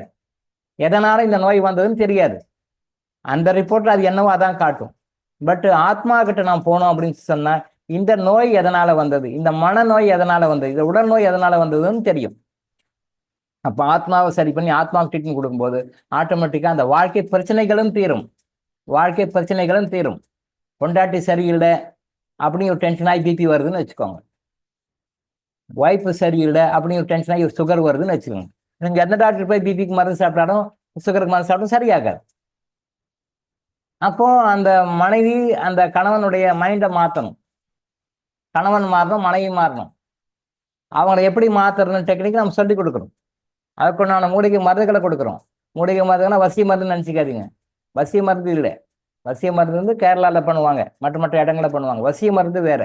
அது வந்து ஒரு ஸ்பெசிஃபிக்காக பண்ணுறது. அது தப்பு. அது against nature, against God's will. அப்படி பண்ணக்கூடாது. நம்ம சொல்றது நெகட்டிவ் மைண்டை பாசிட்டிவ் மைண்டை மாத்துறோம். நாத்தனார் மேல கோபமா இருக்கிறது, மாமியார் மேல கோபமா இருக்கிறது, மாமனார் மேல கோபமா இருக்கிறது நெகட்டிவ் மைண்ட். அதை நாம அந்த மூலிகை மருந்துகளை கொடுத்து சில ஜெம்ஸ் மருந்துகளை கொடுக்கும்போது அதை அவங்களே பாசிட்டிவா மாறிடுவாங்க. அப்போ மாமியார் நமக்கு விரோதி இல்லை, நாத்தனாருக்கு நமக்கு விரோதி இல்லை அப்படின்னு சொல்லி அது மாறும் பொழுது அந்த குடும்பமே ஒரு சொர்க்கமாக மாறிவிடும். நேச்சுரலா ஹெல்ப்பா மாறிடுவாங்க. சரியா? நீங்க இதுல வீட்டு டென்ஷனா இருக்கும்போது ஹாஸ்பிட்டல் போய் மருந்து சாப்பிட்டா எப்படி ஒர்க் அவுட் ஆகும்? ஆகாது, ஆகாது. பிசினஸ்ல லாஸு, பிசினஸ்ல பிரச்சனை, லாஸு, கடன், என்ன பண்ணுன்னு தெரியல, கடன்காரன் நெரிக்கிறான், கழுத்தை நெரிக்கிறான், சுகர் வந்துச்சு, பிபி வந்துருச்சு. அதனால சுகர் வந்துச்சு, பிபி வந்துருச்சு.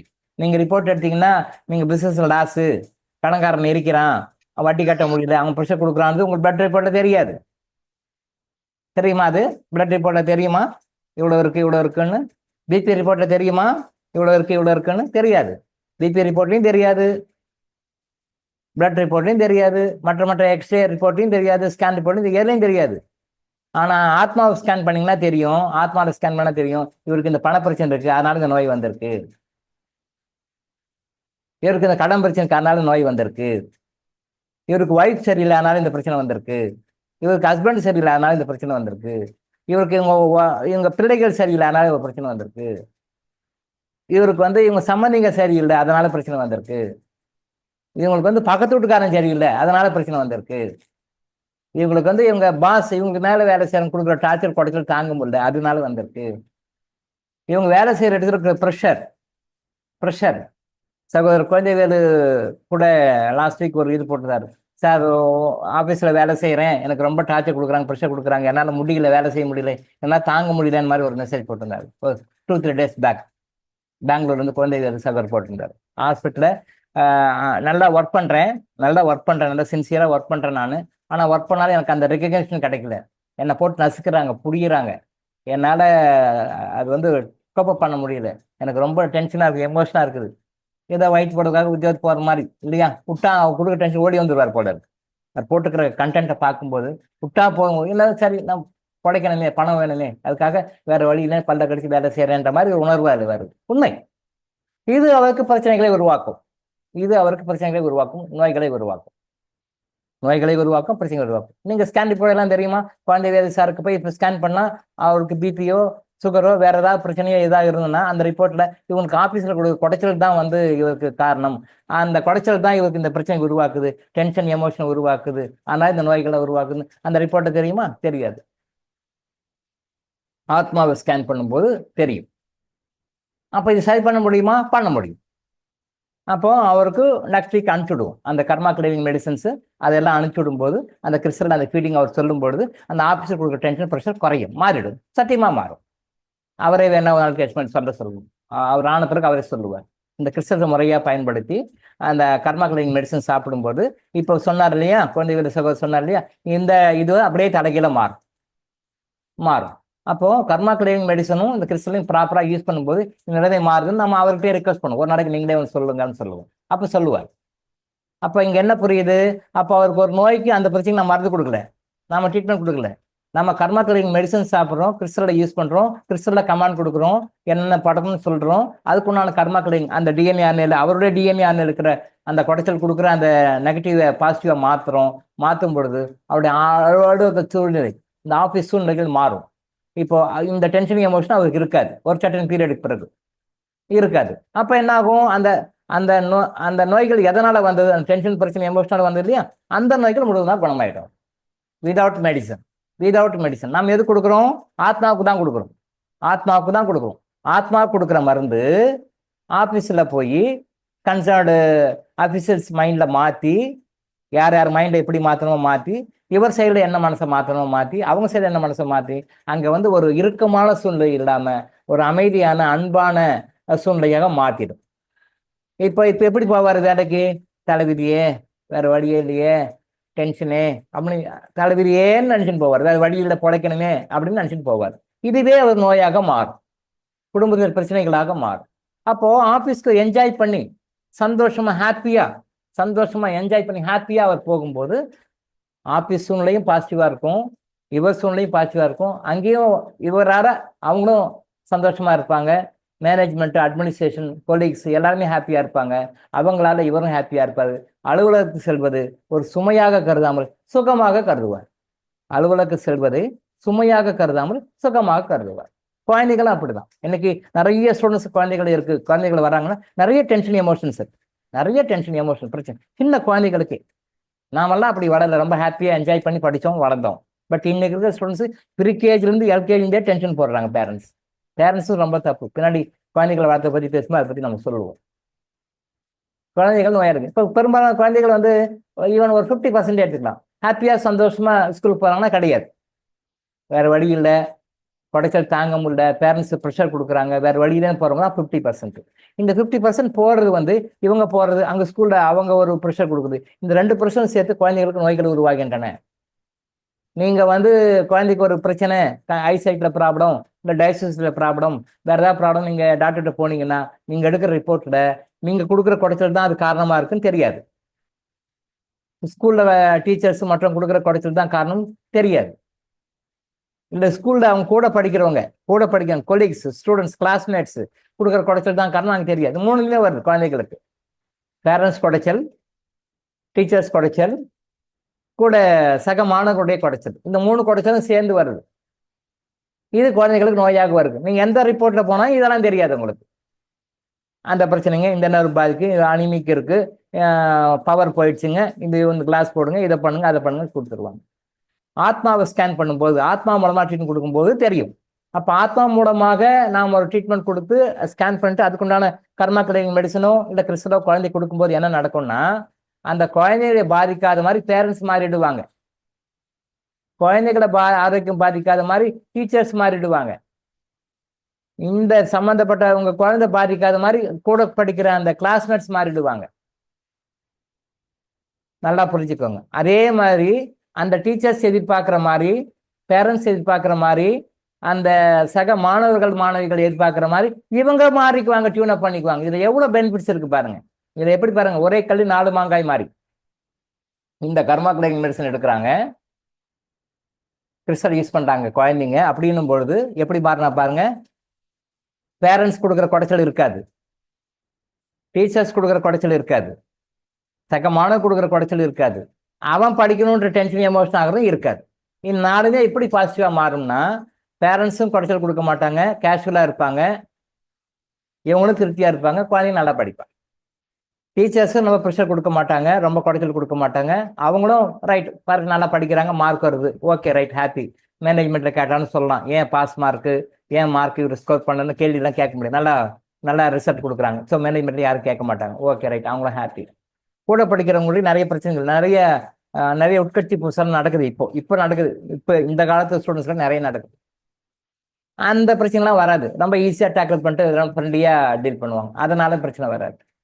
இதுக்கெல்லாம் மீறி இவன் சைடில் பிரச்சனை இருக்கும், உங்கள் குழந்தை சைடில் பிரச்சனை இருக்கும். அது பெண் குழந்தையாக இருந்தாலும் சரி, ஆண் குழந்தையாக இருந்தாலும் சரி. ஸோ அதுவும் அவங்க நார்மல் ஆகிடும். இப்போ 4மே கரெக்டாக மாறிடும். செய்யறது அந்த ஆத்மாவை ஸ்கேன் பண்ணி நாம் கொடுக்குற கிறிஸ்டலும் அந்த கேசியமும் கர்மா கிளினிக் மெடிசன் பண்ணிடும். சிம்பிள். இதை பண்ணும்போது குழந்தை நல்லா ஹாப்பியாக என்ஜாய் பண்ணி ஸ்கூலுக்கு போகும். ப்ரெஷர் கொடுக்க தேவையில்லை, கஷ்டம் கொடுக்க தேவையில்லை. குழந்தை நல்லா ஃப்ரீயாக படிக்கும். குழந்தைக்கு நோய் வராது. குழந்தைக்கு நோய் வராது, ஆரோக்கியமாக இருக்கும்.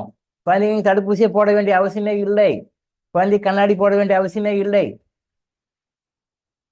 குழந்தைக்கு ட்ரீட்மெண்ட் கொடுக்க வேண்டிய அவசியமே கிடையாது. அந்த வகையில் குழந்தை ஆரோக்கியமாக வளரும். நீங்கள் எப்படி குழந்தைக்கு ஆரோக்கியமாக வளர்த்துறீங்களோ அதான் வருங்கால இந்தியா. இன்றைய குழந்தைகள் நாளை தலைவர்கள். நீங்கள் குழந்தைகளை நோயாளிகளாக பார்த்தீங்கன்னா நாளை நோயாளிகளும் அரசியல்வாதிகளாக வருவார்கள். நோயாளிகள் எப்படி நோயாளிகளாக தான் இருப்பார்கள். ஆரோக்கியமான குழந்தையை கொடுப்பது பெற்றோர்களுடைய கடமை. ஸோ இந்த ஆத்மாவில் ஸ்கேன் பண்ணி ஆத்மாவில் பண்ணி கொடுக்கறது உங்களுக்கு என்னென்ன காரணங்கள்லாம் உங்களுக்கு ஒரு ஜென்மத்தில இருந்து என்னென்ன காரணங்களெல்லாம் நீங்கள் கஷ்டப்படுறீங்களோ, என்னெல்லாம் உங்களுக்கு கஷ்டமா இருக்கோ எல்லாத்தையும் மாற்றி கொடுக்கும். ஸோ நாம ஸ்கேன் பண்ணுறது, நம்ம டயக்னோஸ் பண்ணுறது, நம்ம ட்ரீட்மெண்ட் கொடுக்குறது எல்லாமே ஆத்மாவுக்கு மட்டும்தான். மனசுக்கெல்லாம் இல்லை, மனசு கூட கிடையாது. மனசுக்கு கூட கிடையாது, ஆத்மாவுக்கு மட்டும்தான் கொடுக்கும். உலகத்திலேயே கர்மா எனர்ஜிகளுங்க மட்டும்தான் ஆத்மாவை டீல் பண்ணுறோம். உலகத்திலேயே டாக்டர் ஆயுஷ் ஹாஸ்பிட்டலில் மட்டும்தான் கர்மா எனர்ஜிகளுங்க டீல் பண்ணுறோம். உலகத்திலேயே எனக்கு தெரிஞ்சு யாரும் இல்லை. யாராவது சொன்னாங்கன்னா சொல்லுங்க, எனக்கு தெரியல. அப்படி யாராவது இருந்தால் நாம் அவங்களுக்கு சப்போர்ட் பண்ணுவோம். நாம் அவங்களுக்கு சப்போர்ட் பண்ணுவோம், நாம் அவங்களுக்கு ஹெல்ப் பண்ணுவோம். சார் எங்களுடைய முயற்சியில் நீங்களும் செய்யறீங்க, நீங்களும் ஈடுபட்டு பண்ணுறீங்க, நல்லது. உங்களுக்கு நாங்கள் என்ன எங்களால் முடிஞ்ச உதவி செய்ய முடியும் செய்வோம். எனக்கு தெரிஞ்சு யாரும் இல்லை. அப்படி யாராக இருந்தாலும் சொல்லுங்க, வரவேற்கப்படுகின்றன. யாராவது இருந்தால் இன்ஃபர்மேஷன் கொடுங்க. எனக்கு தெரிஞ்சு யாரும் பண்ணுற மாதிரி தெரியல. கர்மாவுக்கு முக்கியத்துவம் கொடுக்குறோம், ஆத்மாவுக்கு முக்கியத்துவம் கொடுக்குறோம். நம்ம ட்ரீட்மெண்ட் பண்ணுறது, டயக்னோஸ் பண்ணுறது, ஸ்கேன் பண்ணுறது எல்லாமே ஆத்மா தான். ஆத்மாவில் நம்ம water may be the problem we are suffering in our life. எல்லாத்துக்குமே அடிப்படை ரூட் காஸ் அங்கே இருக்குது. அங்கே சரி பண்ணுறோம், நாம ஹாப்பியாக இருக்கும், சந்தோஷமாக இருக்கும். சரிங்களா? சந்தோஷம், அமைதி, நிம்மதின்றது எல்லாமே இருக்கும். ஆரோக்கியம் இல்லை, ஆரோக்கியமான உணவுகள் வேணும். எல்லா உறவுகளும் இருக்கணும்.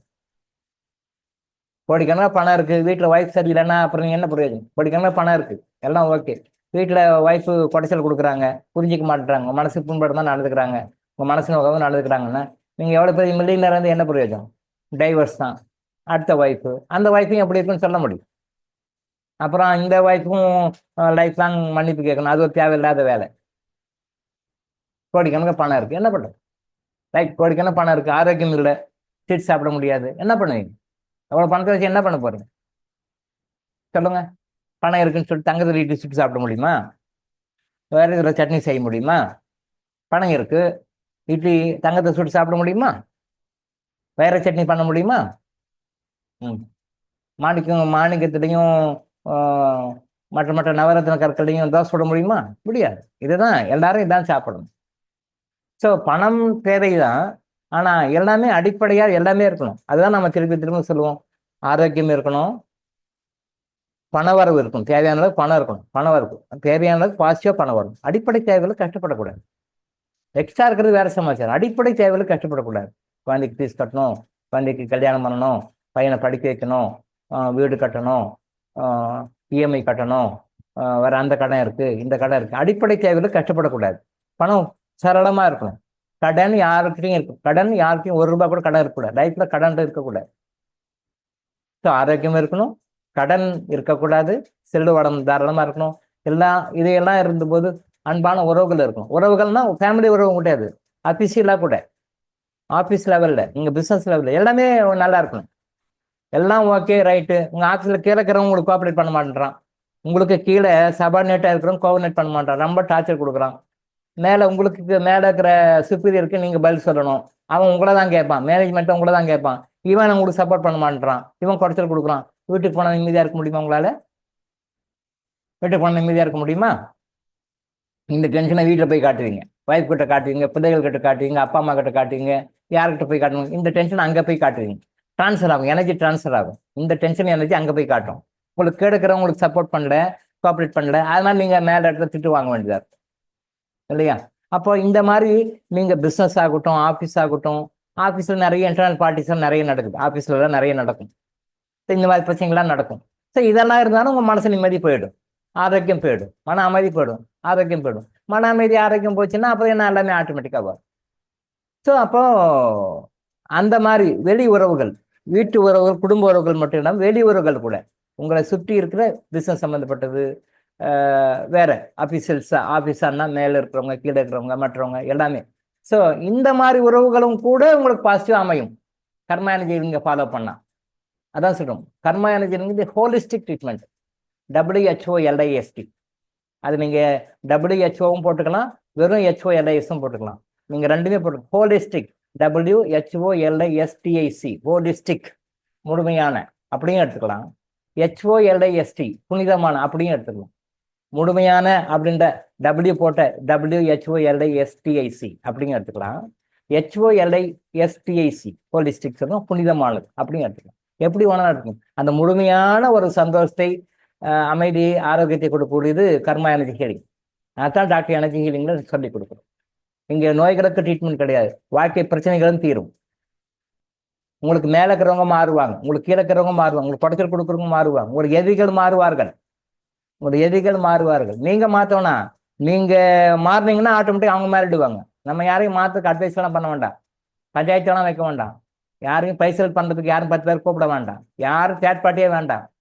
கடவுள் நீங்க 2 பேர் மட்டும்தான், கடவுளும் நீங்க மட்டும்தான். இங்க மத்தியில நோ புரோக்கர்ஸ் அட்டால், யாருமே கிடையாது. நான் கூட கிடையாது, நான் வழிதான் காட்டுறேன். இந்த பாருங்க கடவுள் இருக்கிறாரு, இந்த பாருங்க நீங்க இருக்கிறீங்க, லிங்க் பண்ணிக்கோங்க. நான் கூட தேர்ட் பார்ட்டி தான், நீங்க கடவுள், அந்த கடவுளுடைய இன்னொரு பகுதி நீங்க. 2 பேர் தான், உங்க 2 பேருக்கு மத்தியில ஒரே ஒரு லிங்க் தான். நான் கூட மத்தியில உள்ளவன். நான் பாருங்க, இந்த பாருங்க கடவுள் இருக்காரு, இங்க நீங்க இருக்கீங்க, உங்களுக்கு அதுக்கு ஒரு லிங்க் இருக்கு. இந்த லிங்கை மட்டும் பயன்படுத்திக்கணும். எப்படி லிங்க் பண்ணணும், எப்படி அவர்கிட்ட கான்டாக்ட் பண்ணணும், எப்படி அவர்கிட்ட கம்யூனிகேட் பண்ணணும், அதை சொல்லிக் கொடுக்குற கைட் தான் நான். அது சொல்லிக் கொடுக்குற கைட் தான் நான். உங்களுக்கும் கடவுளுக்கு மட்டும்தான் லிங்க். யாரையும் மத்தியில சேர்த்தாதீங்க. சேர்த்தனா நான் கஷ்டப்படும். என்ன வார்த்தை வருதுன்னா நிறைய வார்த்தை வருது, ஆனால் கஷ்டப்படுது. உங்களுக்கு கடவுள் மாதிரி யாருமே உள்ள அலோவ் பண்ணாங்க, யாருமே அலோவ் பண்ணாங்க, யாரையுமே அலோவ் பண்ணாங்க. அதான் நான் கூட ஒதுங்கின்னு தான் சொல்லுவேன், என்னையும் சேர்த்துக்கோங்க கூட. கடவுள் நான், நீங்க கடவுள், டாக்டர்லங்க நீங்க, அப்படி இல்லை. நான் வெளியே, நீங்களும் கடவுள் மட்டும். இந்த லிங்க்ல உங்களுக்கு ஏதாவது ரிப்பேரு, சர்வீஸு, உங்களுக்கு கம்யூனிகேஷன் ஏதாவது பிரச்சனை அப்படின்னா சர்வீஸ் டெக்னீஷியன் தான் நான். டெக்னீஷியன் தான், ஹெல்ப்பர் தான், கைட் தான். இப்படி பண்ணுங்க, இப்படி செய்யுங்க, கைட் தான் நான். கான்டாக்ட் வித் யூ காட், 2 பேர் மட்டுமே, உங்களுக்கும் கடவுளுக்கும் மத்தியில மட்டும். இதை மட்டும் நீங்க மெயின்டைன் பண்ணீங்க, லைஃப்ல உங்களுக்கு வாழ்க்கையில் நோய்கள் கிடையாது, பிரச்சனைகள் கிடையாது.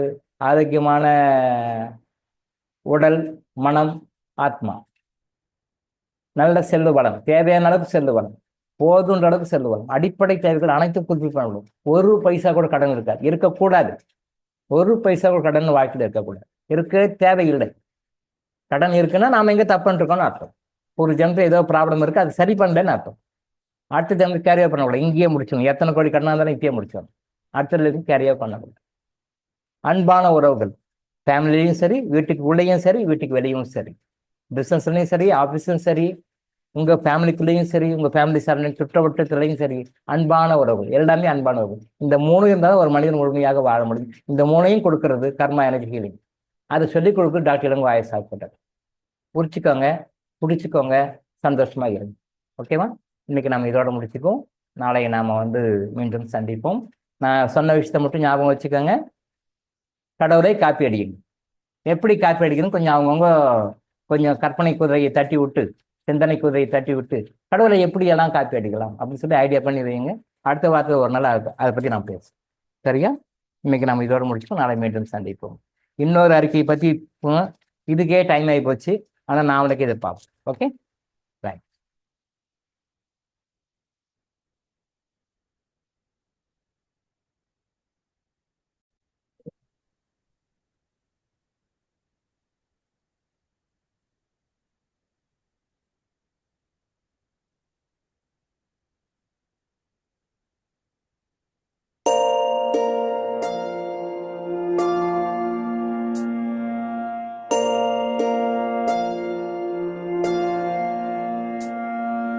கருவாக்கி உருவாக்கி எனையாண்டு காத்தருளும் இறைவா நன்றி. எங்கும் நிறைந்தோனே, எல்லை இலாதானே, எங்கேயும் எப்போதும் என் குலம் காப்பவனே. நெஞ்சம் துணிய துணையாய் வருவாய், நேர்மறை உணர்வுகள் பெருகிடச் செய்வாய், உடலில் உறுதியை பெரிதாய் தருவாய், உனை உணரும் அறிவை என்னுள்ளருள்வாய். சுற்றமனைத்தும் காப்பவனே, செய்தொழிலில் ஏற்றம் தருபவனே, எடுத்த செயலில் வெற்றி கொடு, என் ஆற்றல் பெருகிட அருளை கொடு.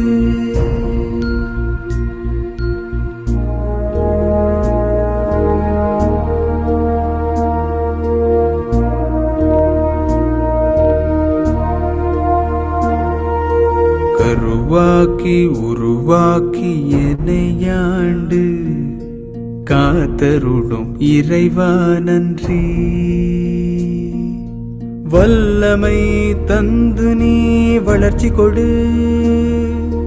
அகத்திலும் புறத்திலும் மலர்ச்சி கொடு, வளர்ச்சி கொடு, மலர்ச்சி கொடு, வளர்ச்சி கொடு, மலர்ச்சி கொடு.